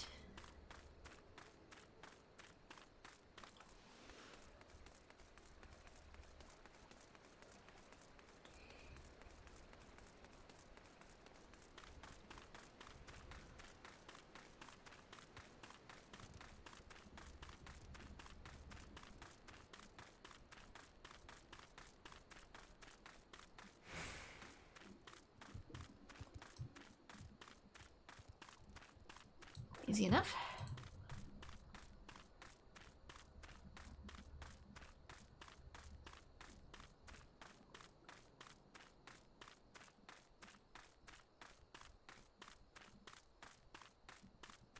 I don't think I have anything on my hunting logs here, do I? Lanasi.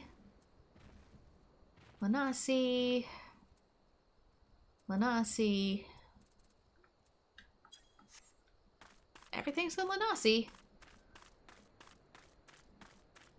Eventually they'll start branching out to other places.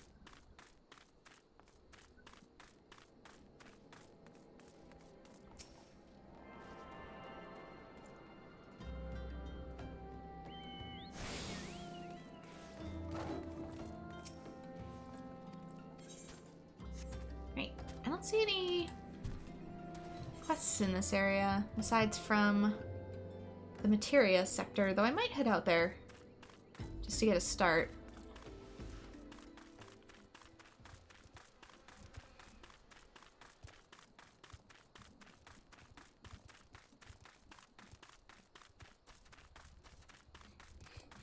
Ignore the level 50 monsters that occasionally spawn there for big quests later.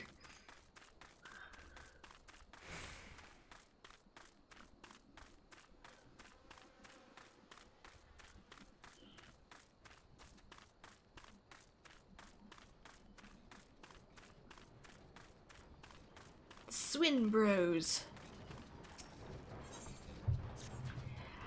What would you say if I told you the inanimate objects can possess a soul?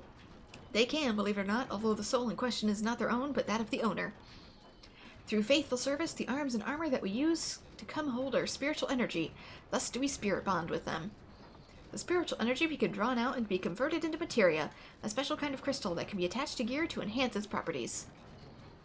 I am well versed in the ways of materia extraction. If you wish to learn more about the process, it would be my pleasure to teach you.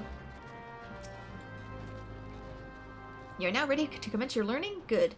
As you would have gathered by now, materia is the crystallized form of one spiritual energy.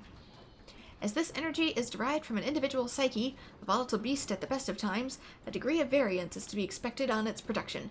In patience, this means that we won't know the exact properties until a stone is cradled in your hand.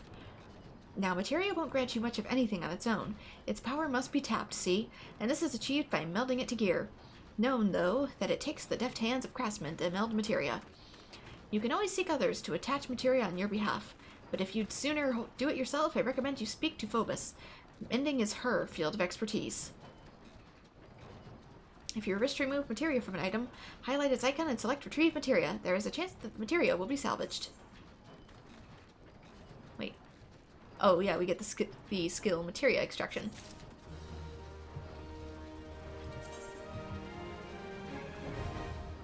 Materia extraction now available. This is very important. You can now extract materia from items. Materia extracted from one piece of gear can be affixed to another, improving its attributes. To extract materia from an item, you must have first created a spirit bond with it, using a piece repeatedly in battle, crafting, or gathering. Once an item's spirit bond reaches 100%, you'll be able to extract the materia from a list of available subcommands. Once materia is extracted from an item, its spirit bond will reduce back to 1. That's what the spirit bond's for. It's creating new materia, but once it's 100%, just extract it, like, screw it. Affixing materia to an item can be done by a disciple of the hand with the proper training, or by speaking with the materia Matilda and PCs. You should wish to remove materia, may do so by highlighting it and selecting Retrieve Materia. So... one second. Gold opportunity... Where is it here? Oh, I might not be able to speak to them yet. Ladybugs. Yeah, I can't get part 2 of this yet until level 9. Disciple of the Hand. Never mind, 1 minute. I'm dumb. I'm dumb. Please hold. What's the highest one I have? Oh, never mind. My highest is 12. I'm not high enough level enough to do this. I'll come back later. You need to be Disciple of the Hand for that, which is pretty much anything except Botanist, Miner, or Fisher, since those are land, not hand. Ooh, speaking of, while I'm here...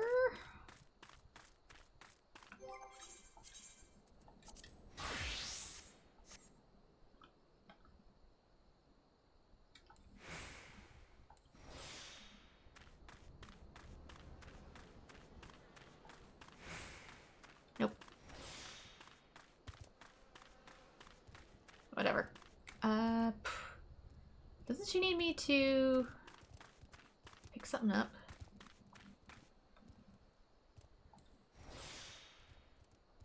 It is... I don't see anything out of here.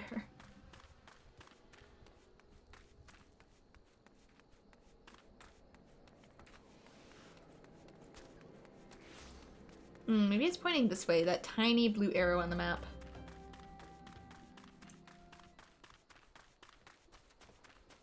No, that is a fate.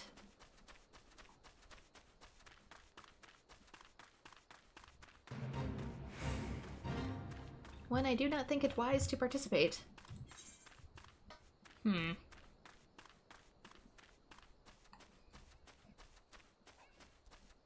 Oh, let's not with that.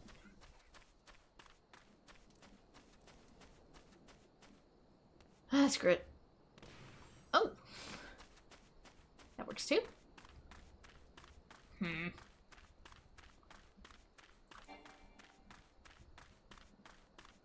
Is that a whale? That as a whale. See something new every day. Anyway, I'm gonna take the porter back to the city. Ooh, wait. Mender. Repair gear. Repair all. Yeah, it's only 59 gear. Repairing your own gear. Repair NPCs can only restore an item's condition to 100%. Repairing the same item yourself, however, will raise its condition beyond 100%, allowing for extended use before it wears down again. If you meet the class conditions for repairing an item, you need not even change that class to complete the action. Item conditions reset to 100 when placed in an armoire. Alright, so... let's see. Let's just go through everything and hit repair so I don't have to think about it again. It's very cheap to do, so why not? Right, done.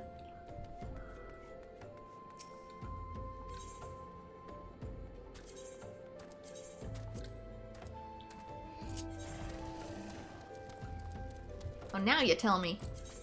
Alright, we can ride and read. Miners can use pickaxes and other digging tools to mine the mountains of Eorzea and gather materials for use in crafting. Locations are prime for mining are known as mineral deposits. Mineral deposits are only discernible from other stones when using the action Prospect. While this action is active, it's up here, the location of mineral deposits is displayed on the minimap. I don't know why it's a skill. Like, why do you have to turn it on and off? Like, just leave it on. Once you have arrived at a mineral deposit, select it to begin mining. Well, I would if I could find any. Okay, so here's gonna be like some over here. There's gonna be some botany stuff there, but it's level 10. Alright, let me off. Let me off. Dismount! You boys better keep that turtle over there. Alright, muddy water. And copper ore. Oops, gotta enable my quick gather whatevers. See if I can get this up to level 5.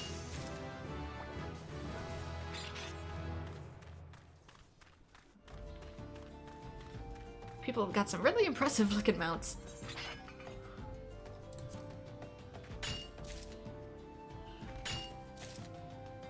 It has a pretty bird.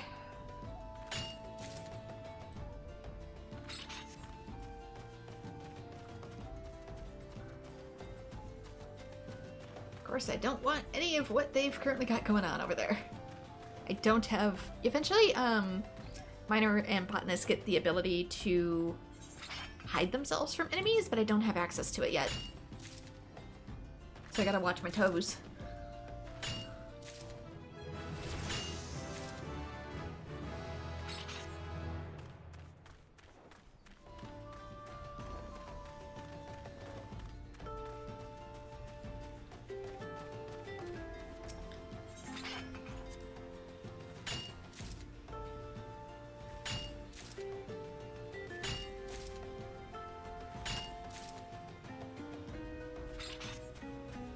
And this is so much faster with the mount too, because you can literally just mount and dismount from each single spot.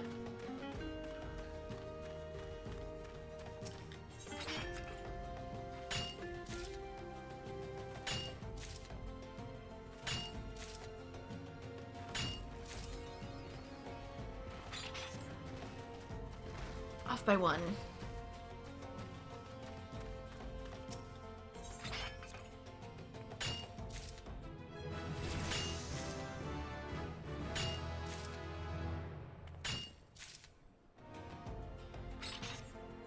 There we go. We're good. Let's head back in.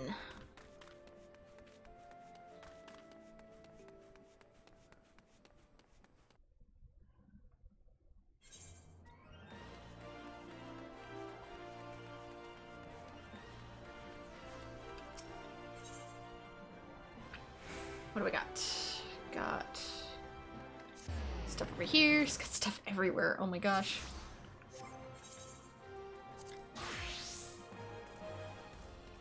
Sturf everywhere.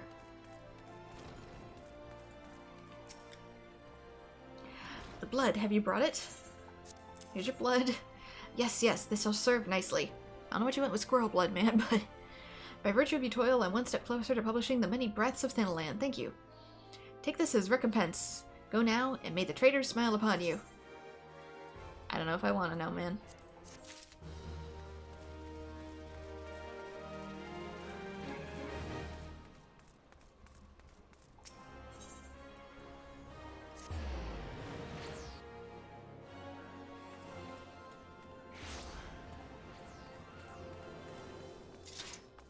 Dude is still here. You literally fall asleep with your PC on, bro?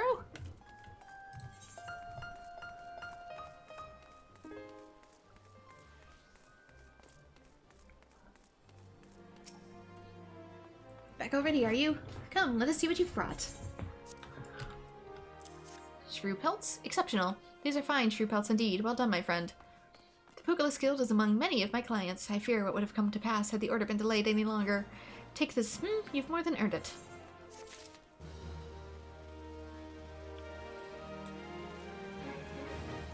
Alright. Let's also do...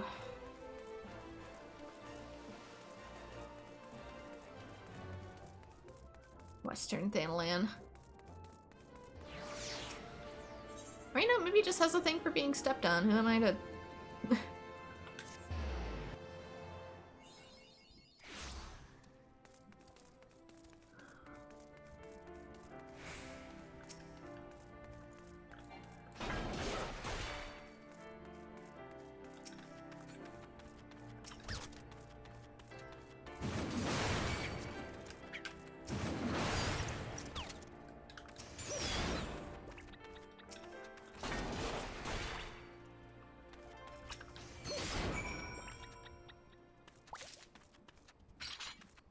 Any more?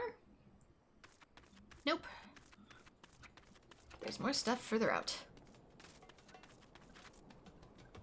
Cactuars. They look creepy as heck in this game. Seriously.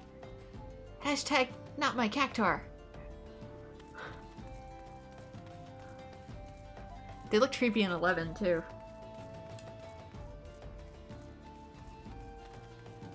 In Final Fantasy XII they were so cute. And then you see this version, you're like, woo!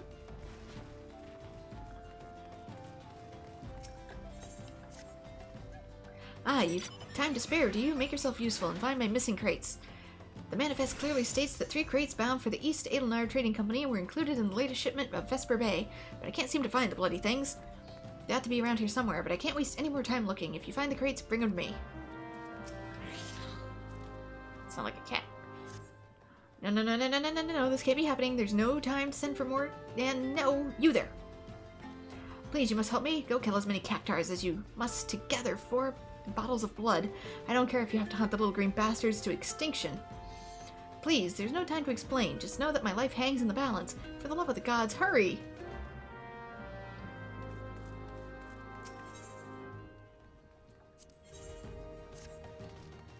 You there? Yes, you. You're an adventurer, are you not? You traveled about Eorzea slaying beasts and finding treasure, that sort of thing? I've in need of some help. I must travel to Horizon while my cargo awaits, but my chocobo slugger won't move an ilm. I've tried to have a closer look, but I saw a vile pair of antennae protruding from his feathers, and I lost my nerve. I love Slugger with all my heart, but bugs I cannot do. Then you are not ready for chocobo life. I fear he may have a parasite ladybug that could gorge itself on his blood. Check him for me, would you? And if you find a ladybug dug in there somewhere, kill the damn thing. Come here, Slugger. Quack! That is a big... How did you hide that? Where the heart is, the goblet. Have you heard about news of the goblet? All that quality land so desperately coveted, it's to be auctioned off to bidders, regardless of the origins. The Ul'dah houses. Even adventurers have the right to participate. Just imagine, the entire area could end up owned by wealthy foreign... beg your pardon. It isn't that I dislike adventurers, far from it, but when you consider that Ul'dah is still struggling to accommodate countless refugees, the idea that this land is being sold for profit is not surprising whatsoever, come to think about it. Still, the least they could do is give preferential treatment to hardworking Ul'dahs like me. I've been saving for years, just waiting for an opportunity like this to come along. Say, you wouldn't happen to be curious as well, would you? About the goblet? My hands are full here, But if you have a moment to head that way and look into the auction business on my behalf, I'd be ever so grateful. There's bound to be an Immortal Flames representative by the gates or in the goblet who can explain what's going on. This wouldn't happen without General Ruban's approval. That much I'm sure.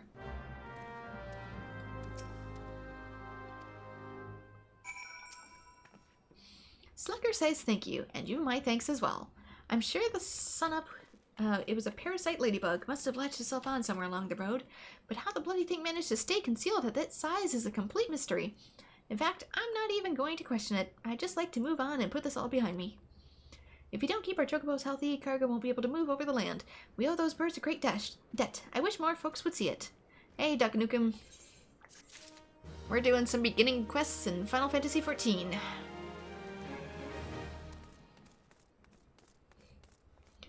It's a whole bunch of side questing.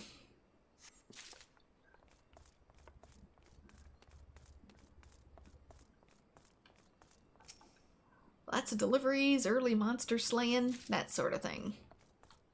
Maybe that one's probably up there.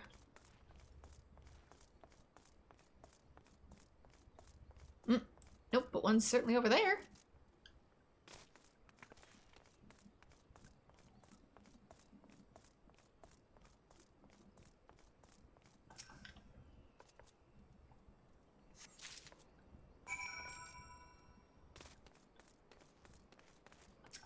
No, not you. Not this one. Did you find my crates? Great job, friend. These will make the next wagon, thanks to you. The shipments never stop coming, day in and day out. Just keep track of everything is enough to give me migraines. Business is good, true, but what use is money if you haven't time to spend it? I haven't downed a pint in friends in a week. Yeah, me too, bud.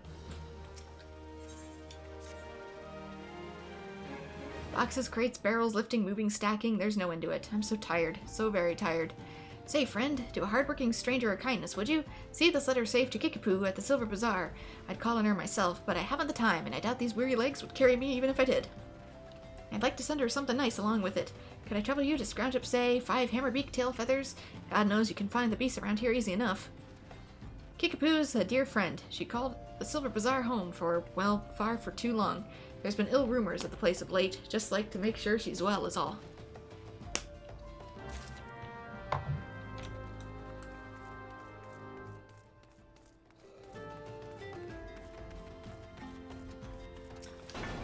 And it's Cactuar time.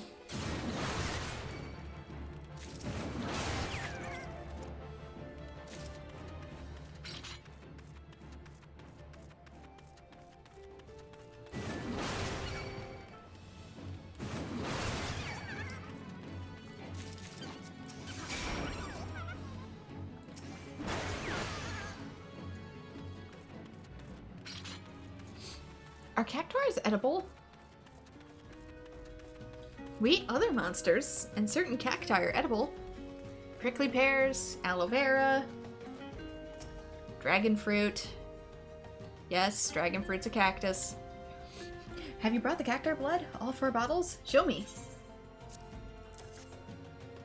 Ah, you've saved my hide, friend. I just stopped to give my cargo a check on the way to Ul'dah and saw that all my bottles of Rods at Han's Skin Tonic were empty, as a Garlean's promise. Looks as though the lid shook off the transit and the whole load spilled right out, but I refuse to have it said that Gantrim failed to make good on a delivery. Cactuar blood is supposed to help keep the skin subtle. I'll just use what you've brought to fill the empty bottles, and use those lovely Ul'dah ladies will be none the wiser. So you're a swindler. Oh, don't worry about getting found out. Rondata's Skin Tonic is a rare find. All the more so this far south. I'd venture none in Ul'dah would even know it from an ampoule of their own piss. Well, it's not a moisturizer, but, well, certain ones can be a little bit, but they help repair sun damage. So, ironically, he's giving them a ripoff product that still is somewhat effective.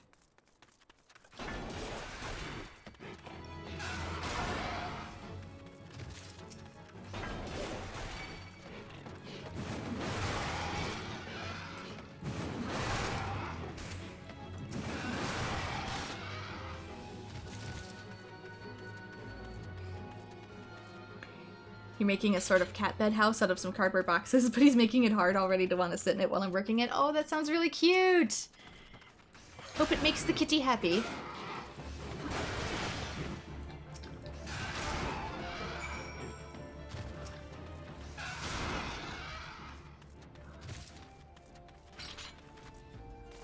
They could be little gremlins, but we love them.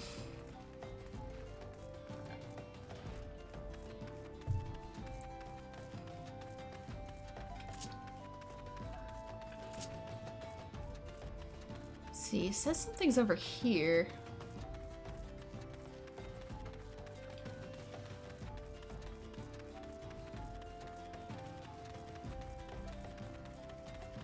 There we go. What is this? Is it gonna be up there?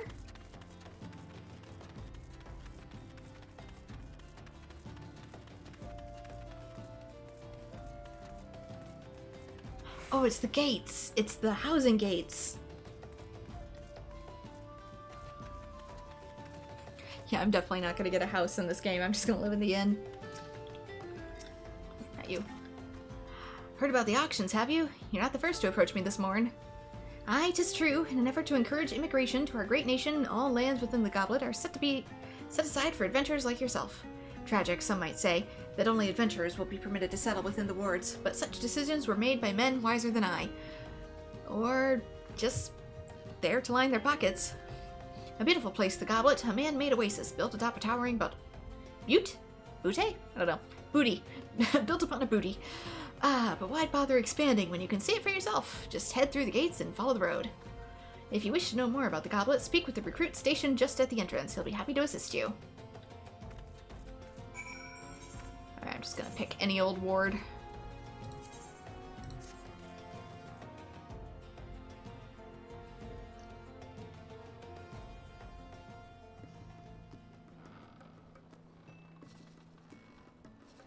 Oh, it's got windmills.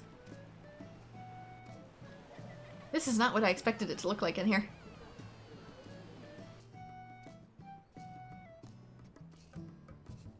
Somebody's got a candy house. Because this is actual player housing, you can decorate it however you want. Like, these houses are all actually owned by people, so... people far richer and more invested in this game than I. Greetings, adventurer. Welcome to the Goblet. Beg your pardon? In Ul'dah, woman asked you to learn more about the auctions. Oh dear. As you may have heard, these plots are reserved exclusively for adventurers. Since your friend is an Ul'dah citizen, she's ineligible to participate. Should you yourself have a mind to purchase a plot, pray speak with the resident caretaker. He can guide you through the process. Yeah, some housing like this has opened up here too, and a lot of people, myself included, are not happy about it.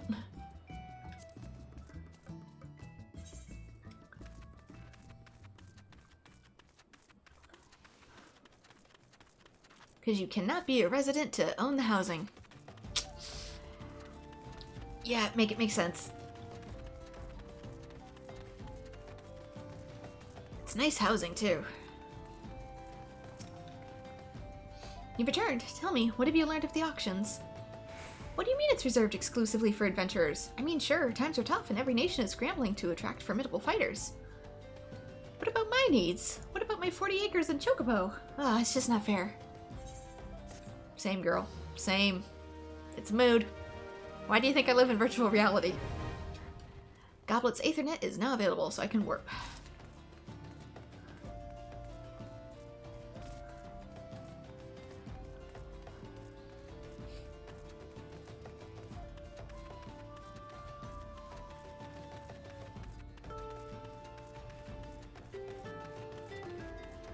Looks like they're mining for oil out here, too.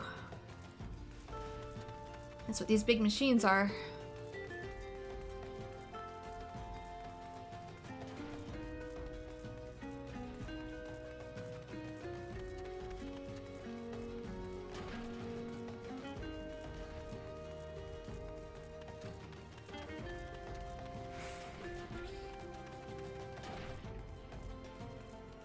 Let's get to the quests at the far corners.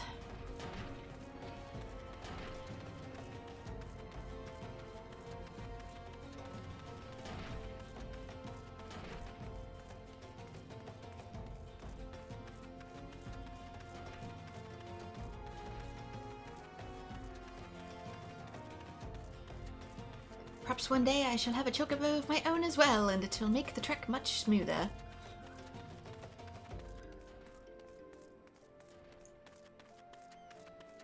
I'm about 6 or 7 levels away from it.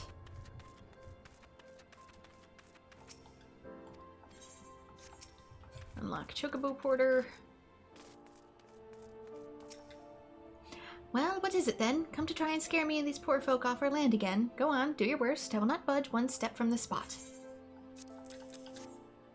Hammerbeak tail feathers in a letter. Dear gods, it's from Oswell. Have you seen him? Is he well? Dear Kikipu, it's been too long since I wrote you last. How have you fared since? As ever, I'm a slave to my trade, and sadly it hasn't seen fit to take me to or through the Silver Bazaar in some years. I've heard it told the scum of Ul'dah have set their sights on your Silver Bazaar. It seems beyond saving, really. How long do you mean to linger in that horrid hovel? Remember, some birds just aren't meant to be caged. Spread your wings and soar once more, Kikipu. Spread my wings and soar? By the gods, this is by far the most ridiculous letter I've ever read. And Hammerbeak tail feathers. The dolt does realize he sent the tail feathers of a flightless bird, doesn't he? Well, Oswald can go bugger himself. I've no intention of stepping one ilm out of this hovel, much less soaring from it. It's my hovel, and I love it.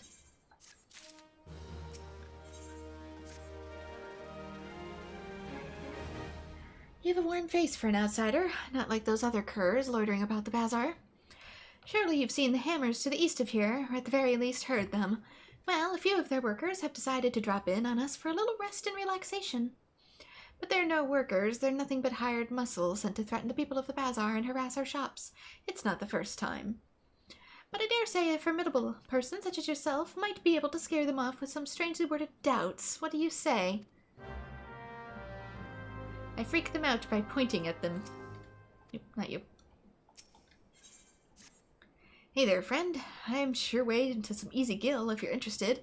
It won't even require you to break a sweat. Well, not much of one. All you need to do is slice some rusty cobblins to gather 4 bottles of coblin grease, and then deliver them to a hearer by the name of Adelard at the hammers. Once he has his grease, he can use it to keep the hammers running. It shouldn't be more simple. I'm surrounded by fools here. They detest the hammers and their new way of life that they symbolize.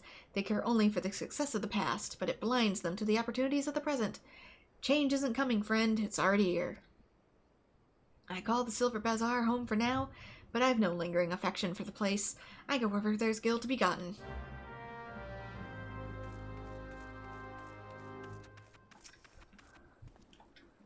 You don't want trouble with me. Piss off. Well, let's put some doubt to that. Looks like I'm patting him on the ass.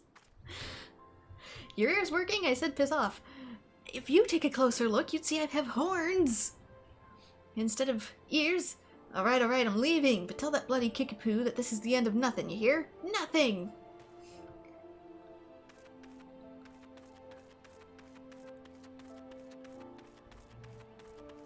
There's another quest down here, too.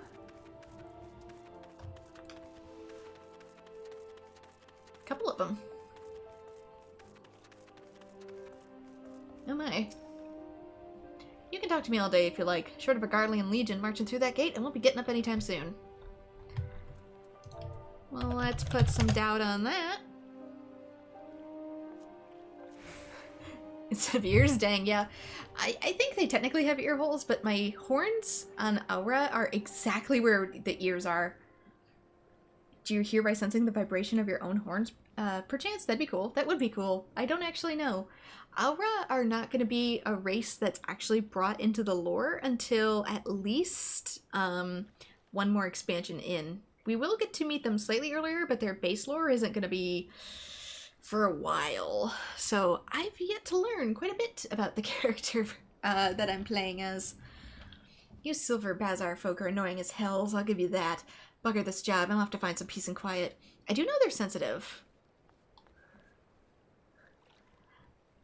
Like if 2 Aura tap their heads together and their horns touch, it's kind of the equivalent of a kiss. I know that much. But as for hearing, I'm assuming it's kind of like either a bird or a lizard. Like there's a little bit of a hole, but there's no cartilage around it like a human ear. That's what my assumption is, at least. So it's probably like either right in front of or right behind of the horns, or maybe they pick up vibrations, like you said. Don't actually know. So if they just showed up without any explanation, yes and no. Both of those are major spoilers. I can't. You don't know quite how right you are. Let's just put it that way. Please, you must help me. It's my father. Well, he isn't dying or anything. He's a fisherman by trade, you see. But he broke his only compass. He hasn't been able to put out to sea in weeks. I will say that the Aura's main continent is, I don't think Eorzea. I think it's another continent off of Eorzea. So that's one half of it. I'm not going to tell you the other half, though. The compass is very special. It was crafted by a goldsmith of S-Times Lapidays. Repairing it will require many chunks of magonite. Such stones can be found near the lighthouse, but the search is not without its dangers. The area is rife with earth sprites drawn to the magnetism. I'm a lowly fisherman's son. I have no alm for fighting, nor the stomach. 3 chunks of magonite would serve to mend the compass, but once you find them, please take them to my father, Galfredus. No doubt he'd be dawdling about the bazaar, as always.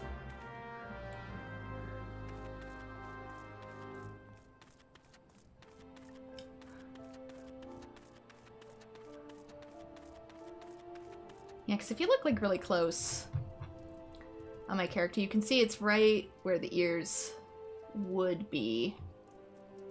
So, like I said, I'm assuming there's just like a reptile, a little ear hole, like somewhere right on the cusp of the horns, right next to the base. But that's just my assumption.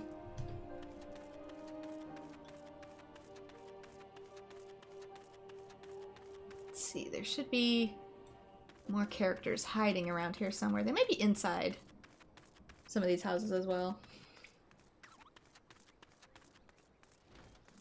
The fact that I can go in tells me that might be the... Yep, there's 2 here. Sitting around picking on poor folk, easiest bloody guild I ever made, and the funnest. Apparently I cast doubts on that, even though he seems pretty convicted in it. Persistent little thing, ain't ya? Fine, I'm on my way. But tell that Kiki-Poo this ain't over. My business is my own. Now get out of my sight before I put you out of it. So am I doubting that he's gonna put me out of his sight? Or am I doubting that his business is his own? Perhaps he's lonely. I was just about to leave anyway. Don't go thinking you had any part in it. Don't stand on the table.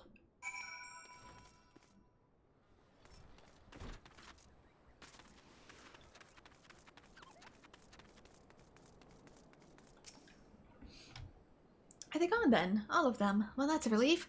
Serves them right for trying to scare honest folk from their homes, so their own masters can buy them. The hammers were built to pound the ground here at a solid foundation.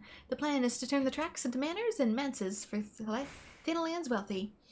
The same fate awaits the Silver Bazaar. Since the value of the land is set to rise, small wonder some opportunist is trying to drive us all off so he can have it to himself. The Silver Bazaar may not be what she used to be, but more people now leave than they come. And more shops close than open. But it's my home, and I don't mean to be chased off by some bloody gillionaire craven who sends common thugs to do his dirty work.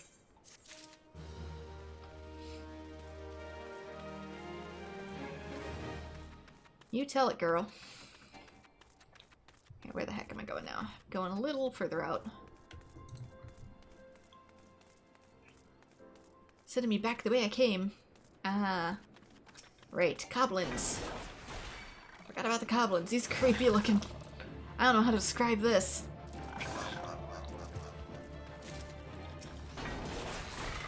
Flying spaghetti monster looking.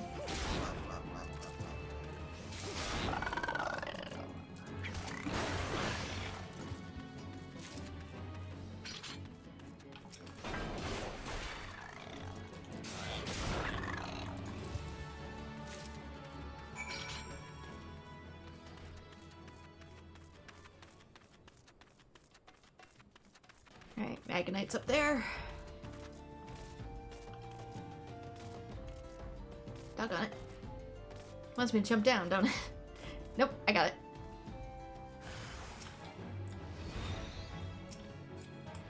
Can we please target the actual... There we go. I was targeting the Magonite, not the enemy.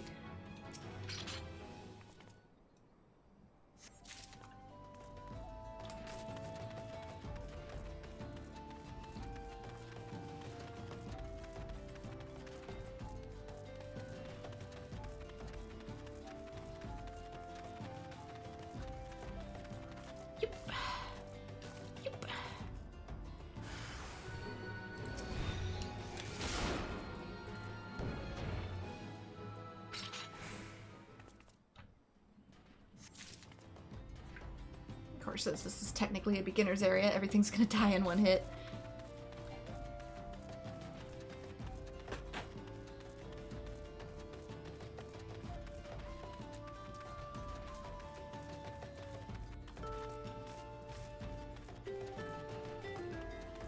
Up there. See if I can... There we go. All these years of platforming have not let me down.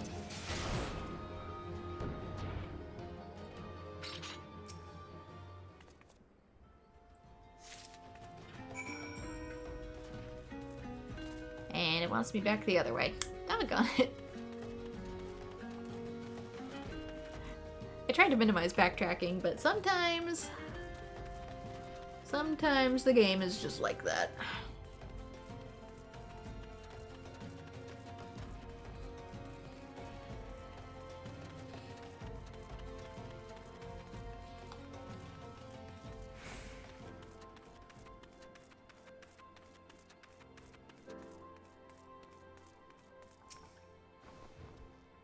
Don't waste your time. Bloody compass done broke on me. I'll not be fishing today, nor the next, more than like. Here's some Magnite. Magnite. Daryl sent that of you, did he? So Dad's to fix up the old compass and put back out to sea, is he? Catch a nice haul of fat fish, I have a vessel that's barely seaworthy and a scarce big enough for me alone.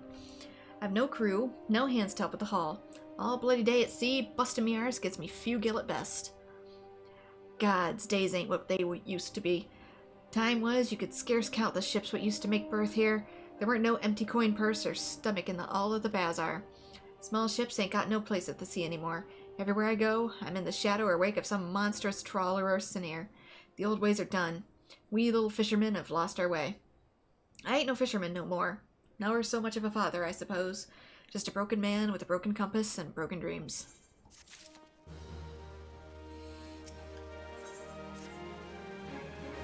I'd appreciate what you did, friend, bringing me my Magnite. Gives me some more thought, it did, putting it back out to sea and all. But even with me compass fixed, still ain't got me lucky copper lures. Was waylaid by some goblin muckers a few weeks back, just northeast of here. Thieving bastards made off with all me lures, dozens all told. Must be you felled some earth spirits to get 'em the Magnite chunks, am I right? If so, I reckon you could put down a few goblins and bring me back me lures. Suppose I can make do with just 2 of them. A couple of copper ones should serve for now. You up for helping a broken life be put back together? Sure, why not? It's on the way.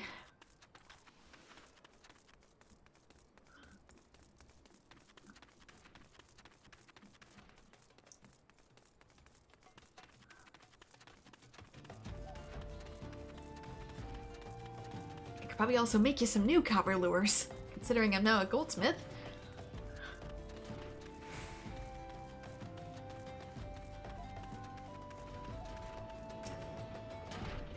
What is it? Can't you see I'm busy cleaning the sand clogs of these hammers? God, I'd kill for a few bottles of goblin grease right now. Well, here you go. Goblin grease. Fafafono must have sent you. Thank the gods for both of you. Before long, the tract will be covered in the estates of Ul'dah Elite, but the ground is still too loose to build upon. The hammers are pounding to make a solid foundation. Once that's done, then you'll see the structures start to rise. The building was planned to stretch even further, to the heart of the Silver Bazaar even, but it seems the powers that be are being met with some local resistance. I hear some lass named Kickapoo holds the rights to the bulk of the land there. Stubborn to a fault, that one. A bloody thorn in the side. Alright, now maybe she just doesn't want to lose her home. She was there first.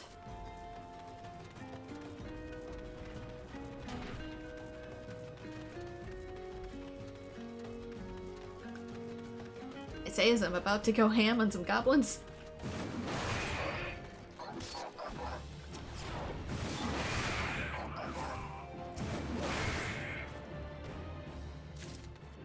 There. 2 goblins for 2 lures.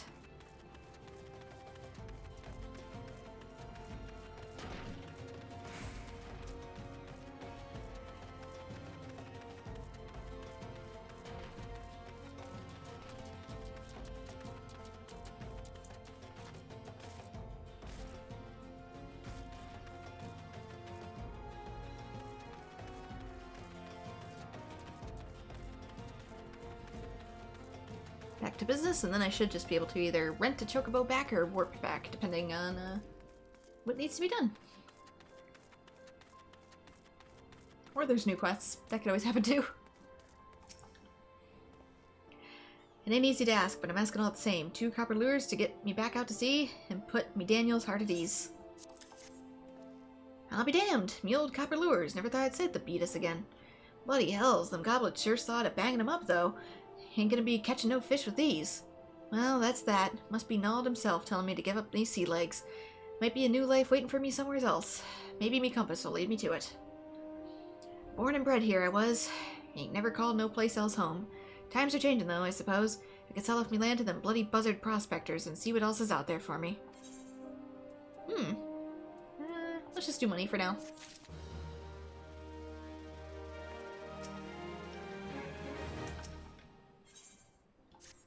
Those goddamn haulers. Who do they think they are? I paid good coin to...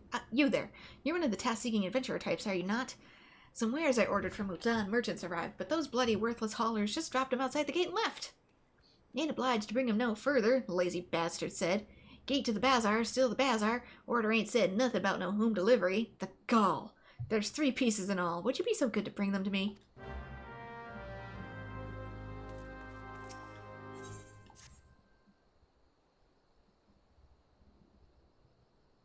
It's terrible, simply terrible. Please, you must help us. You've already done so much for us. I know, but we're in grave danger.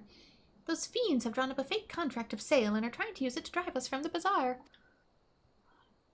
You smell that, Kikipu? It's the smell of inevitability. You knew this day would come. You simply chose to fill the interim with resistance rather than acceptance. Brave, but foolish.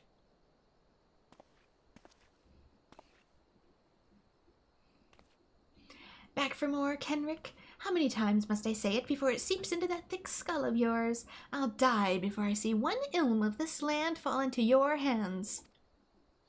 Easily arranged, I assure you. Come, Kikipu, listen to reason. You know who we are. You know our deeds. You have no hope in this. Look at this miserable place. A stain on the map.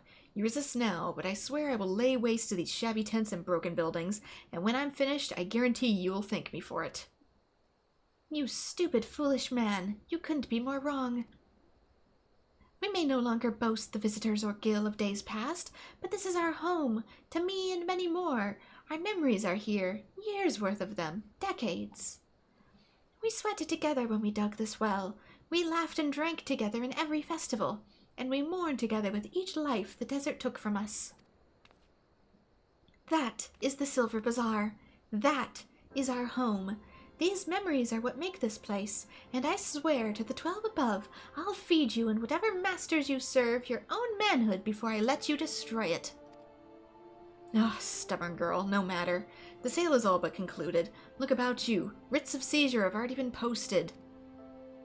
And I'd not think of taking them down were I you. End this futile fight, Kikipu. There's far more of us, and if you're truly willing to die for this place, we're more than willing to oblige you.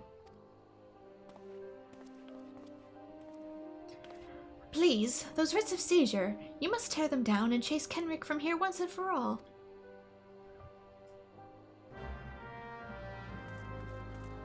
Ain't no legal paperwork if I destroy the legal paperwork. Oh. And the people who posted the legal paperwork? A little murder now and again. It's fine, don't worry about it.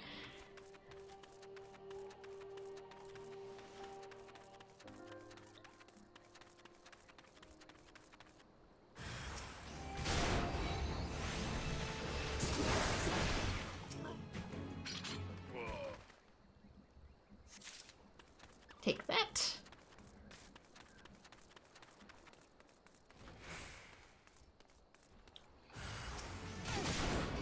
Nothing shall be seen of the paperwork or those who posted it.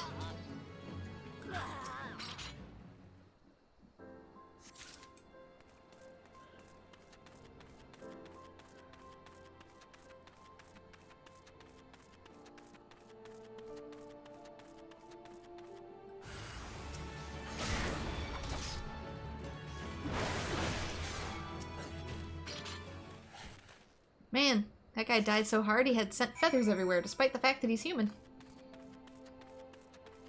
Spread them wings.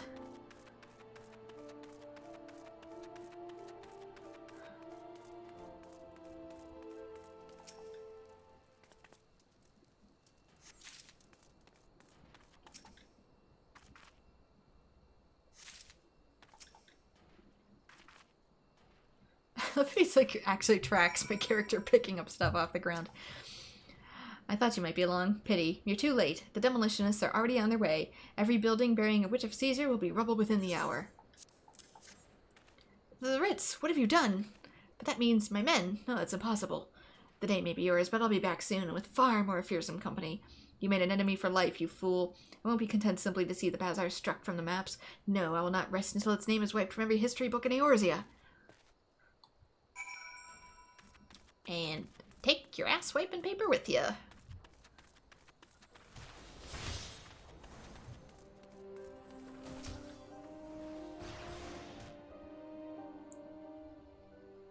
So Kenrick is gone now, is he? That's certainly the brightest news we've heard in a while, though I can't help but wonder about the more fearsome company he threatens to bring. I've never had a way with words, bloody paltry things, but, we would like to thank you. You've not just saved the Silver Bazaar, you've saved me. You've saved who I am. I see now that I have to maintain constant vigilance to keep my home from harm, but it's vigil I welcome. I stand up to any threat that comes through the gate. And we'll stand with you. What do you... I saw what you did for us. Having Bren here chase off Kenrick and all. It's true, there ain't much worth fighting for, but it's home, gods damn it, and I for one ain't ready to give up just yet. Aye, this is home, and even if there's nothing left but sand and cracked stone, I see we build something right here together. Thank you, everyone. Thank you so much. And most of all, thank you, Bren. There are no more fine garments of gold spun and brocade here, no more bustling port with ships full of cargo and fish, but the better days live on in our hearts. We are the Silver Bazaar, and to us, our memories, our past, our history, that is what makes this place. So long as we remain, so too does hope. You taught us what it is to defend the home we love, and from now on, we'll do no less for ourselves than you've done for us. I've a final favor to ask of you. This letter. I wondered if you would deliver it to Momodi for me the next you visit Ul'dah. She and I have been great friends for many years. Let her read your words, and she shall be able to give you the reward I cannot.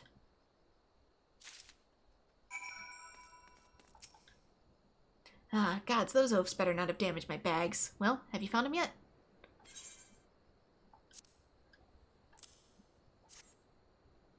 Let me see. Yes, yes, and yes. Excellent. Everything is accounted for. These bags contain garments from sunsilk tapestries, though each is flawed in some way. In Ul'dah, even a minor misthread is enough to turn the most luxurious gown into fodder for the furnaces. Not here, though. So long as the garments bear famous names, the souls of the Silver Bazaar have no qualms with the quality. Times used to be better. We were never driven to such lows, but gil is harder to come by now, and more so with each passing day. All that's left to this bazaar are the overly proud souls with utterly developed tastes. Everyone clings to the glories of the golden past, yet none make efforts to reshape the dismal present. I pray this damnable bazaar someday sinks beneath the sands that strangle it. The sooner the better.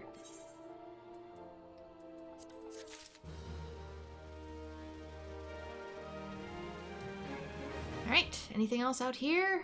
Some stuff in the steps of Nald. Yeah, by the toe. That's, over... further up. Although... I'm probably gonna have to hoof it, considering I have not technically been there yet. Do you take me to Ul'dah, or do you... the horizon. Can you take me to the horizon? Does that make sense? Is this the horizon? Wait. Horizon's edge. Is this the horizon? It might be. It's worth a shot. It'll be faster. Take me approximately 2 minutes to get there. And away we go.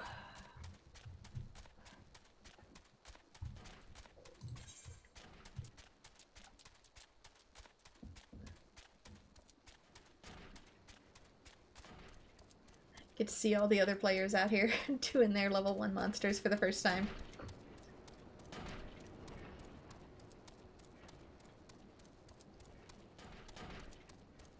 Okay, if we turn left, we're on the right track. If we don't, I'll have to get off. turn north, technically. Left, north, same thing. With the road I'm currently on.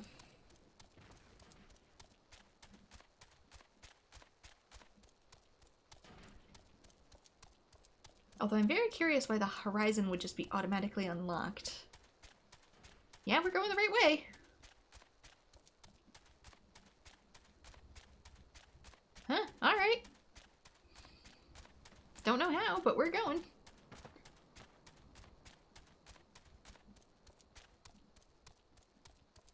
I love that even the chocobo has like a little porter hat on him. Little male chocobo.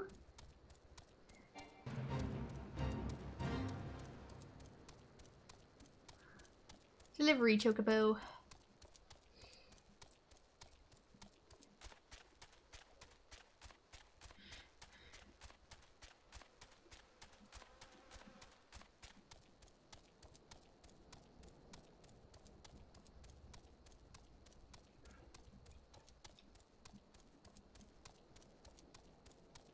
Should be here.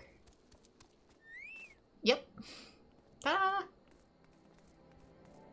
Tune with the crystal so we can warp next time.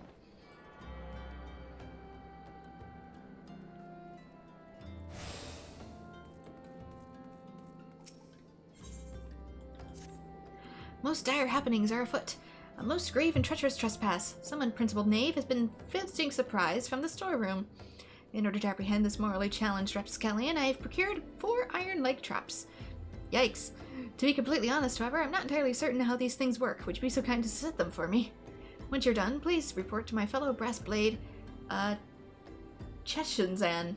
He'll wish to know that his traps are being put to proper use, where people can step on them, because there's foot traffic here. Greetings, adventurer. If you have a moment to spare, I have a proposition that's guaranteed to be profitable and legitimate both. Tell me, do you know what a Peast is? It's the scale skin that looks like a snake, except it gets around on 4 legs. The creatures are wont to petrify their prey with a dreadful gaze before moving in for the kill. I want to get my hands on their eyes. Eyes of the serpent, they're called. And I need someone who knows how to handle deadly wildlife to go out and procuring some for me. If you could slay some of the beasts to bring me 4 of their eyes, I'd say that you're well rewarded. And for some reason, we need to kill 4 of them, despite the fact that they have 2 eyes each. Oh yeah, it just wants me to put the traps, like, literally right in front of the gate here. Oh my gosh. Just, yeah. Very not welcome to our city. As someone runs by it.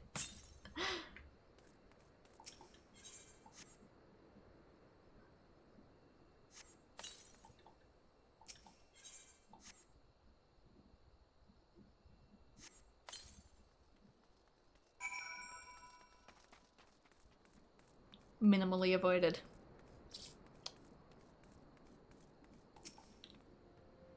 You set the traps for Fulpa, have you? Excellent. Perhaps now we'll see who Thal's ball in a knapsack. Are those my leg traps in front of the gate? A traitor's chocobo could step right in that and lose a foot. I better disarm those things before someone important is horrifically injured. Yes, I know you were just following orders. It's Fulpa, you see. He certainly means well, but disaster follows the man like a behemoth chasing a butterfly.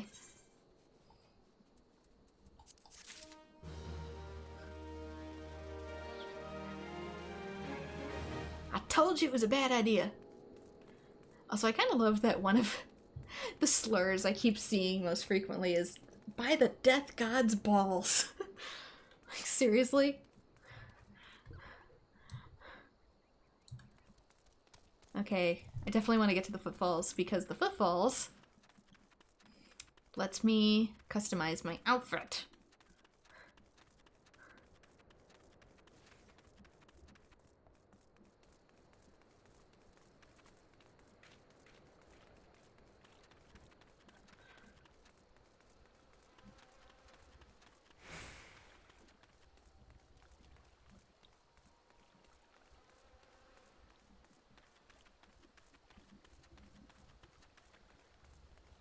Just gotta hoof it my way over here first. New part of the city. Let's see. Trauma Queen, level 50 quest. Braving New Depths, that's gonna be 35. I don't know what that entails. Color Your World, yeah, that's gonna be my Glamour quest.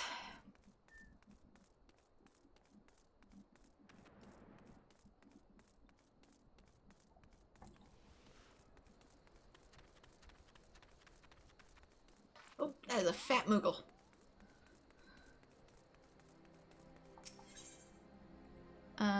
Color your world. You there, yes you, the decisively unfashionable adventurer. Gods be good, never in my life have I seen such an unapologetic focus on function at an extreme cost to form. The mere sight of you fair makes my eyes bleed. As a lover of all things aesthetically pleasing, I cannot in good conscience allow you to continue roaming the realm in that sorry state. I believe your appearance can yet be salvaged through the use of color. I will teach you how to go about dyeing your outfit, but first I must have a drink. The heat has given me a vicious thirst, and I won't be able to talk for any length of time. Be a dear and buy me a bottle of orange juice at the stall by the northern gates, would you? Once I have moistened my throat, we shall see to the business of remedying your appearance. Pray tell you've brought the orange juice, lest you've forgotten the merchant who sells it can be found just inside the gates. Do I already have orange juice? Why are you giving me the sign as if the quest is complete? I have orange juice!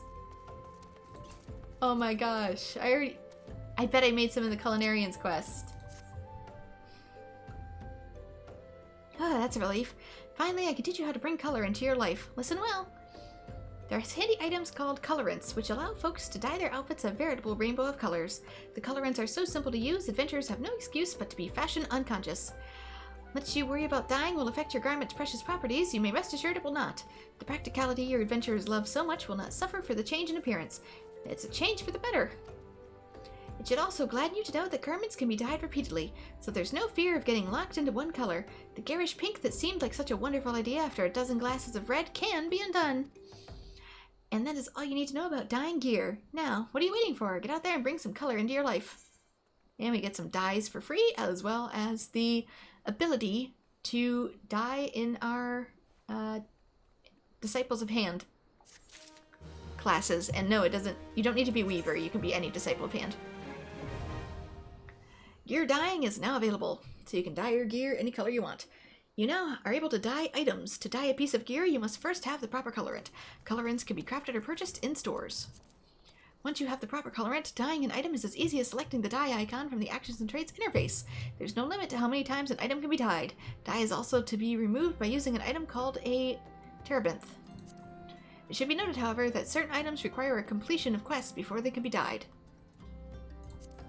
If you wish to paint a housing fixture or furnishing, you can do so by collecting furnishing color by selecting housing within the social menu.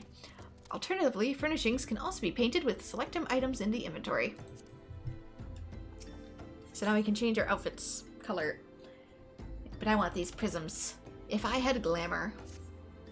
Oh dear, dear, dear, this will never do. My sense of aesthetics simply won't allow it. How can you go around dressed like that?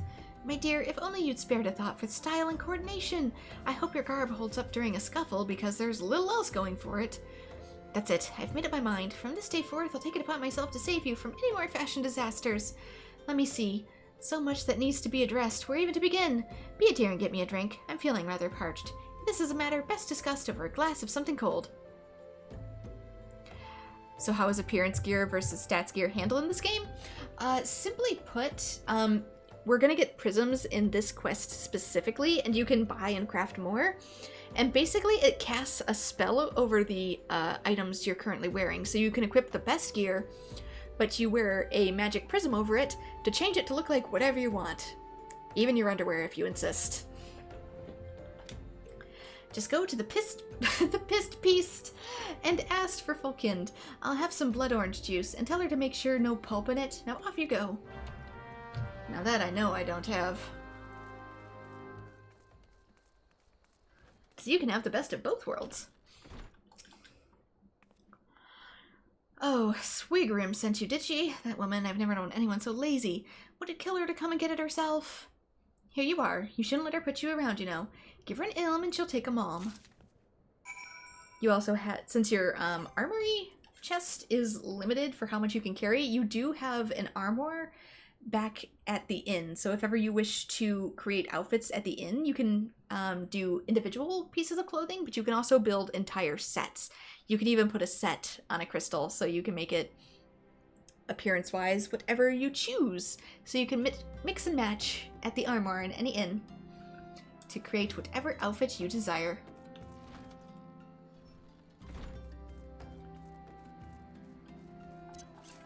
Oops. So, how's that drink coming along?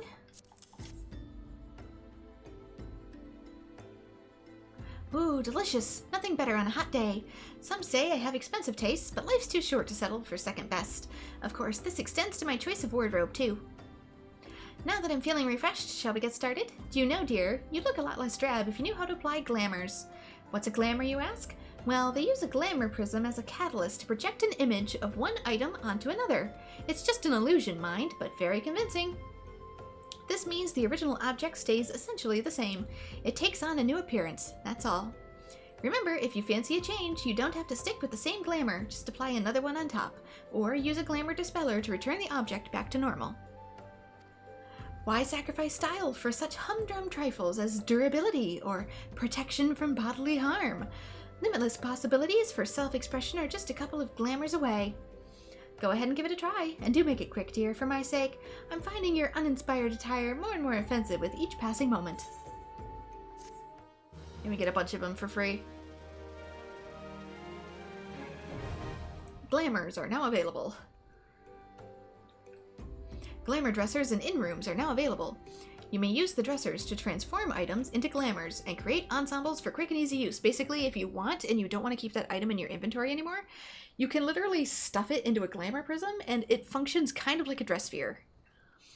Can it be based off existing gear that drops and stuff, or just example purchase blueprints in the store? Anything.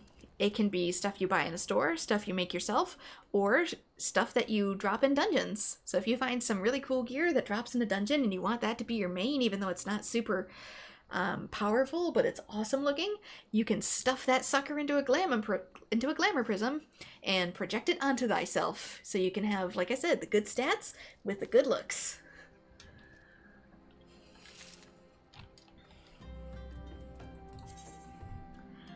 There we go. Glamours allow you to alter the appearance of equipment through the use of illusory magics. To change the appearance of an item, highlight it and select Cast Glamour from the subcommands. Casting Glamour requires catalysts known as glamour prisms. Please note that for the illusion to take effect, the projected gear must be compatible with the glamoured gear's level, class, race, and gender. So basically, you need to be a high enough level to wear the gear, of course, which in order to get it, you probably will be. And unfortunately, certain things are still tied to race and gender, but they've mentioned fixing that in future updates so people can soon wear whatever the heck they want. Certain races, like my Aura, for example, they have horns, so certain helmets we cannot wear simply because horns, but they said they're working on that, so here's hoping. Glamoured items cannot be sold or traded. Furthermore, the item lending its likeness will become bound to you.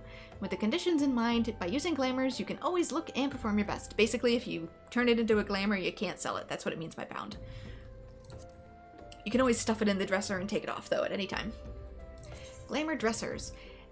Is your inventory cluttered with gear you only wear on special occasions?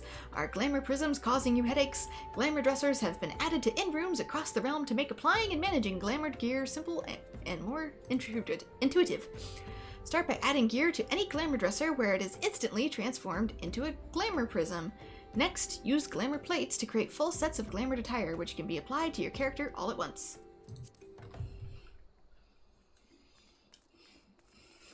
So you do need glamour prisms, but those are pretty easy to obtain. You can even start making them yourself. I think they might sell them here somewhere. Does this yeah, glamour prism collection. This guy sells some if you want to buy them.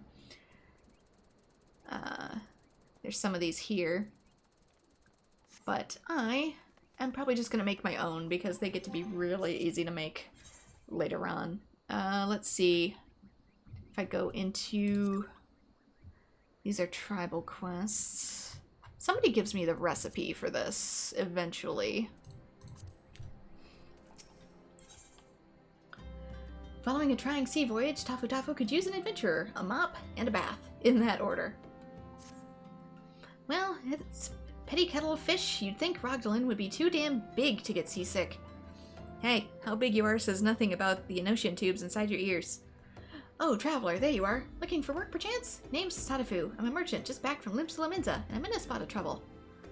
Hired this big lug to make the deliveries, but what I got instead are a couple of chumps' pails badly in need of emptying. Can't let that stop me, though. Not only the fishers out at the Crescent Cove needs what I got, and though this upchucking good-for-nothing will be up and about by tomorrow, not a lie isn't likely to stand about and wait.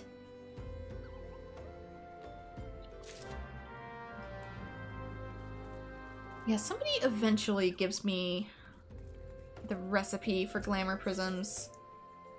Going for gold, I don't think that's it. Let's see, what's this? Braving New Depths, that's 35. I think that might be a dungeon.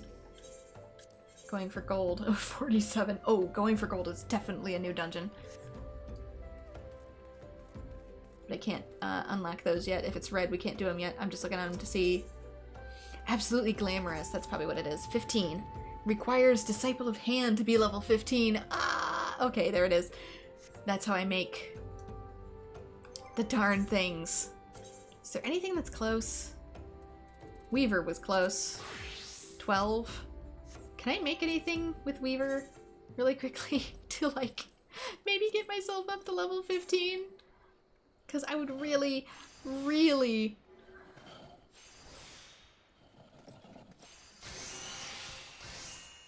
like to be able to glamour myself. How many experience we getting from this? We're getting approximately 400. Oh, that'll take a while. It's past midnight here, so chances are what I think I'll do instead, since my mom asked me to wrap it up around midnight, is I think I'm gonna maybe work on getting my Disciples of Hand up in my own time, and then be able to come back here, unlock this, and then just like continue on as normal, because otherwise I'm literally going to be sitting here for like an hour just making thread, literally just weaving thread. So let's not bore people, and instead let's check out some ship docks. Oop, and the Chocobo Keep. Let's unlock the Chocobo Keep so I don't have to walk back every time. Eventually, I shall have my own Chocobo.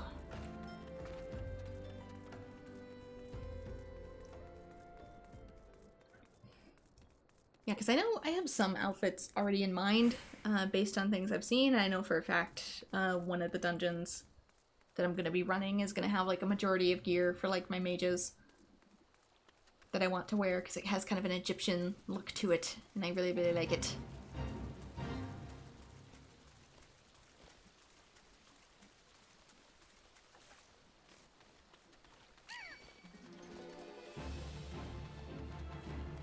There's also some stuff that you can just purchase, like with real money.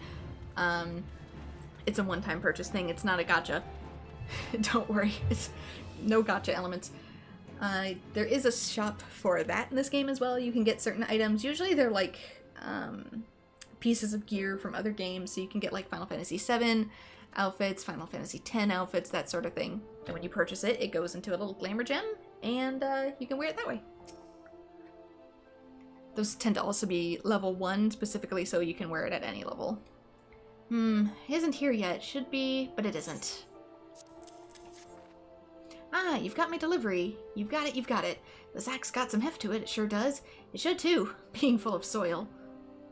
What'll I do with the soil? Put it on the ground, that's what. The littler bag will got me filled with seeds. It's time for some farming. Calamity's made the fish stay away from the waters, so if we don't farm, we don't eat. But there I go, running my mouth and near forgetting the business. Got the gill for Tadafu right here. Tell her I'd be much obliged. You're gonna make me walk back, aren't you? Doggone it.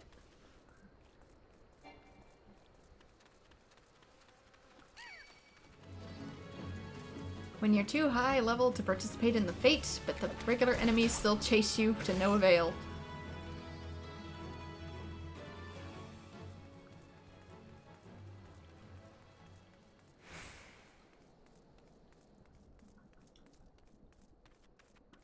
Yes, I'm probably going to finish up some of these quests here, and then warp myself back to the inn since it's already midnight.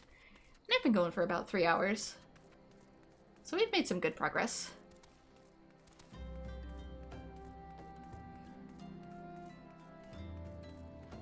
It's over here, actually. My bad. Tatafu. Swiftly done. Was the fisher satisfied with the bits of the land?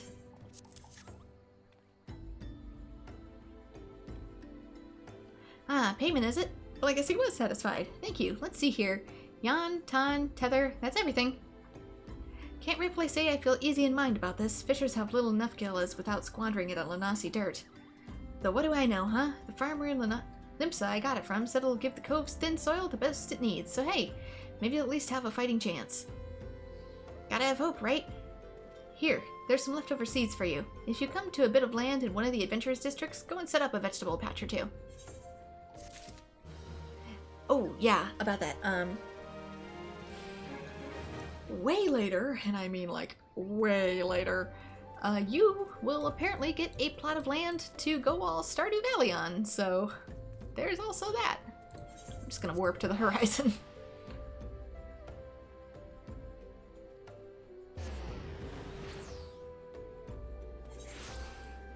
You can plant stuff if you own a house as well, and you can also pick up seeds via harvesting them with the botanist skill, which I will eventually do. I will come across seeds, though I'll probably sell the ones I get for now, if not give them to friends for their housing. But I think eventually you get a plot of land off on like an island somewhere where you can grow crops.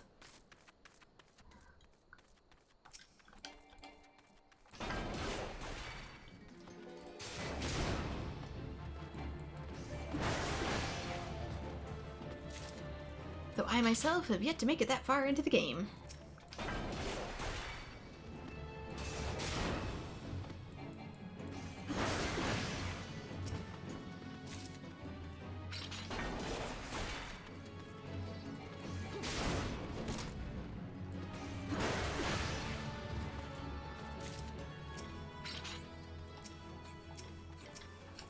What snake?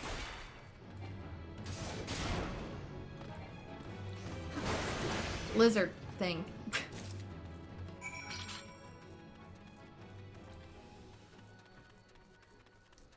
Snake features, but legs.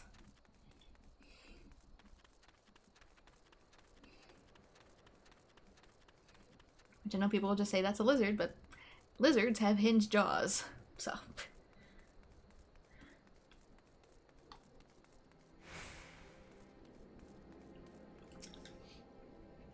That's 4 eyes of the serpent I want. Slay as many PCs as it takes to procure them. The eyes, my thanks, adventurer. What do you mean these? To do with these things, you ask? Well, sell them, of course. They may not look like much at first, but if you dip them in an alchemical concoction, they transform into beautiful red gemstones. And these gemstones happen to fetch a handsome price in Gridania. PCs aren't found on the Black Shroud, you see. As a merchant, it's my job to know such things. Level 8, but they're all still inferior to what I'm wearing. So, Gil it is. Alright, anything else still out here? Nope. 'Tis back to Ul'dah. And we are warping.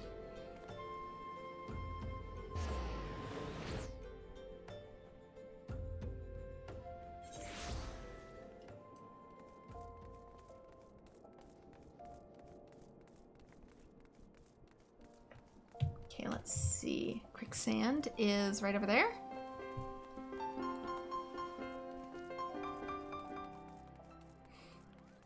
Oh yeah, and if you choose to play as a bard, which is the bow and arrow class, you can also get instruments to play actual music. Fun fact, I've seen people do this, is that they hook up like a Yamaha keyboard or something similar to their PC via USB, and they can actually wire it to the button mapping in playing the instrument in the game, so you can literally play an instrument in the game. What is all this then? You got something for me? A letter. Now who would think to... Ah, Kiki-Poo! I haven't heard word of that old gal in ages. How is the deer doing? Let's see here. Ah, that's Kiki-Poo, all right. Time was, I used to call in at the Silver Bazaar quite often. That was back when I was at the busiest hub in Thanaland, mind you. Well, Kiki-Poo and I used to stay up till dawn talking about, well, whatever girls do. Kiki-Poo is the very heart and soul of the place. Hells, even most folk here in the city still remember her name. Breaks my bloody heart to hear them. Her and them good folk were nearly forced from their land. Dirty business, that. But I'm not to the point of worrying just yet. I'd wager Gil to Goo Boo Poop the Silver Bazaar will be rallying back to its former glory before long.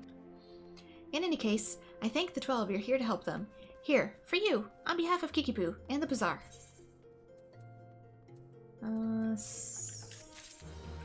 Get me some muns. Okay, what do we got? Gladiators Guild, that is there. That is the gold saucer, so there's one more quest, and then I'll call it a night. We'll do the rest of the MSQ some other time.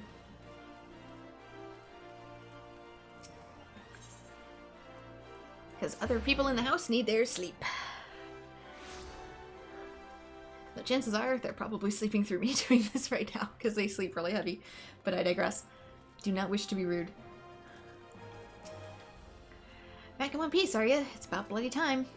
I admit, you look as though you just picked up a sword yesterday, but you handle yourself well enough, I'll give you that. And here, I'll give this to you as well.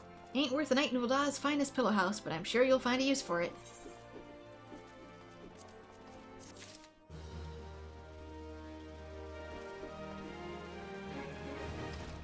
And there we go. All done. Let's dress like Laura Croft. Let's go to... I think it was... Yeah, I think it's next to the Adventurers Guild. You don't have to log out at an inn, just FYI, you can log out anywhere, but you get a bonus if you log out in a sanctuary. And I personally think inns are a great place for me to log out because you don't risk tripping on anything. Innkeep, here we go. Like events or anything. So retire to an inn room. As you wish, right this way. Okay, so over here, this is your armoire and glamour dresser. So I'm actually going to put some things in the armoire really quick. Situated in your inn room, estate, and squadron barracks is the armoire. It's also magic, so they're all connected to each other. So if you're in another city, don't worry, it's connected to the armoire here. The armoire can be used to store certain kinds of items with limited methods of attainment. These include job-specific gear, seasonal event garb, and so forth. You can determine whether or not an item can be stored in the armoire by viewing its help window, so like special equipment and stuff can be stored here. So basically the glamour dresser has limited slots, unfortunately. Stuff you get from dungeons or fields. You can only have a limited inventory, but the armoire I think is pretty much indefinite, and you can store special gear here. So anything that you've purchased, anything that you've like gotten in a special event or won somehow, your class gear, which eventually once you reach level 50 you're gonna, like regular Final Fantasy games, get like an actual outfit to accommodate the job you currently have, that kind of thing. That can go in the armoire. So basically it's additional storage aside from just what you get in dungeons, but it's only for special gear. We've wanted them to increase the glamour dresser space for the longest time. Heck, I'd even pay real money for it. Like, let me pay just like 10 bucks to increase my glamour dresser another like 50 to 100 slots, why don't you? They do that with retainers to sell items, so I don't know why they don't do it with a glamour dresser, because people are obsessed with crafting their own outfits in this game. And yeah, that would be a really easy way to make money. So yeah, Yoshi P, if you're listening, more glamour door space, please. We need bigger closets. By viewing its item help window, so it'll have this little icon here if it can go in the armoire instead. If it can go in the armoire, put it in the armoire, because it'll save you so much space. Please note that only items with condition at 100% or above can be stored. Furthermore, storing an item will reset its spirit bond and condition, as well as remove customized elements such as dyes and crests. So you'll basically have to re-dye it if you store it in the armoire, but that's fine. Alright, so store an item. I have some things I think I can store. Maybe? Can I not store the... There we go. Here's some stuff I can store. I got these when I booted up the game. It is Cloud Strife's outfit. They gave it to me for free. So, placing the pair of stripes boosts in the armor will reset Spirit Bond to 0, as well as remove all customization. I didn't have any to begin with. Proceed? Yes.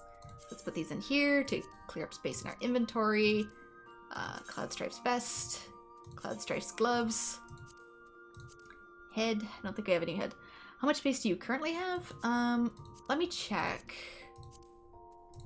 Let's withdraw from the armoire. Can it tell me? Seasonal gear, achievements. There we go. Exclusive extras. I think the armoire might be limitless. I'm not sure, but let's check out the glamour dresser. 800. I can store 800 pieces in the glamour dresser, so it's still a lot of space. But you will be surprised how fast this sucker fills because, oh my god, there's so many outfits. I'm level 20 and I've probably gone through at least 10 different sets already, so have fun. Glamoring gear. If you come across a piece of gear whose design tickles your fancy, you may be able to store it in a glamour dresser where it will be instantly transformed into a glamour. This can be confirmed via the item's help window. Once stored in the glamour dresser, images of the gear can be applied to glamour plates, and can then be equipped via the plates at your leisure. Note, however, that the gear stored in the glamour dresser cannot be equipped until removed from the glamour dresser. Basically, you gotta take the crystal out to wear it, you know, kind of like real clothes. So... Hacking Black Desert is so hacking stingy with inventory space, right? You'd be surprised. This is for editing glamour plates, so for like an actual outfit, let me... Oops. I can zoom in on this too, so you can actually see the crystals inside of it. Ready, set. Look at all them gemstones. So there are no glamour ready items. I gotta remember how to put these in here. Inventory. I think I have... yes. I want to put my beginner gear in here. I know that sounds silly, but I want to hang on to my original... Oh, I gotta make it 100% though. So... Main hand, offhand, head, body, hands. Let's find my... There it is, the Auri gown. I think, there we go. Using a glamour prism on the selected item and placing it into the glamour dresser will reset its spirit bond to 0 and condition to 100, as well as remove customization including glamours, crests, signatures, materia, and most ethereal bonuses. The items will be bound to you upon removal. Proceed? Basically, it unequips any special properties you did to it because I'm literally taking this outfit and transforming it into an illusionary crystal. So this is the outfit I got at the very beginning of the game. I kind of want to keep it for just... I don't know, RP purposes, so select yes. And behold, it is now in my glamour dresser to be applied at any time. Images of gear stored in glamour dressers or your armoire can be applied to glamour plates to create full sets of glamour attire that can be equipped with a single command. So basically you can make glamour plates here, so here we go. This opens up, sorry for the underwear. Plates, so if you want, I can go to body and I can equip this, for example, and I can equip all kinds of stuff. Anything that's in my armoire, I can put onto a glamour plate, save it, and eventually just cast it over my person in the actual game itself. So I'm saving this one just because I have fun attachment to it, and I don't think you can recreate your beginner gear, so I will be storing all of my beginner gear in here eventually, as soon as I raise its conditions. Just because I'm sentimental like that, I guess. And because if you want to RP as a noob, that's how you do it. But yeah, you also get 20 glamour plates to put on at any given time. So you can swap all two here. So if you want one for like one class, let's say I am a Marauder. Let's make glamour plate number 1 Marauder. We can swap over to glamour plate number 2 and start an entirely different one. Make that for like Black Mage. Have a third one, White Mage, however many you want. Or maybe you're just feeling festive. Maybe you want this to be my festive gear. Maybe I want something more rugged looking. 20 completed outfits, basically? Yes. Although you can customize said 20 completed outfits at any time. So, like I said, you can store 800 pieces. I now have 1 out of 800. It'll fill up faster than you think it will. But completed outfit's 20, though you can discard the changes at any time and redo the outfit at any time. It's just the 800 pieces to swip and swap, however you choose. And if you wish to discard one, you can do that as well. If you're like, I don't feel these boots anymore, they're no longer my style, you can pitch them. So yeah, that is how glamour dressers and such work. Discard changes, yeah, for now I don't have enough to work with to make anything super fancy. I'm gonna go for better looking gear when I finally start running duties and raids and other dungeons, but I'm not high enough level to do that yet. I need to finish just a little bit more of the story, but that's gonna be some other night. So with that, this is where I am gonna turn it in. So thank you so much to everyone who has joined, and I hope to see you all in future streams. Bye-bye!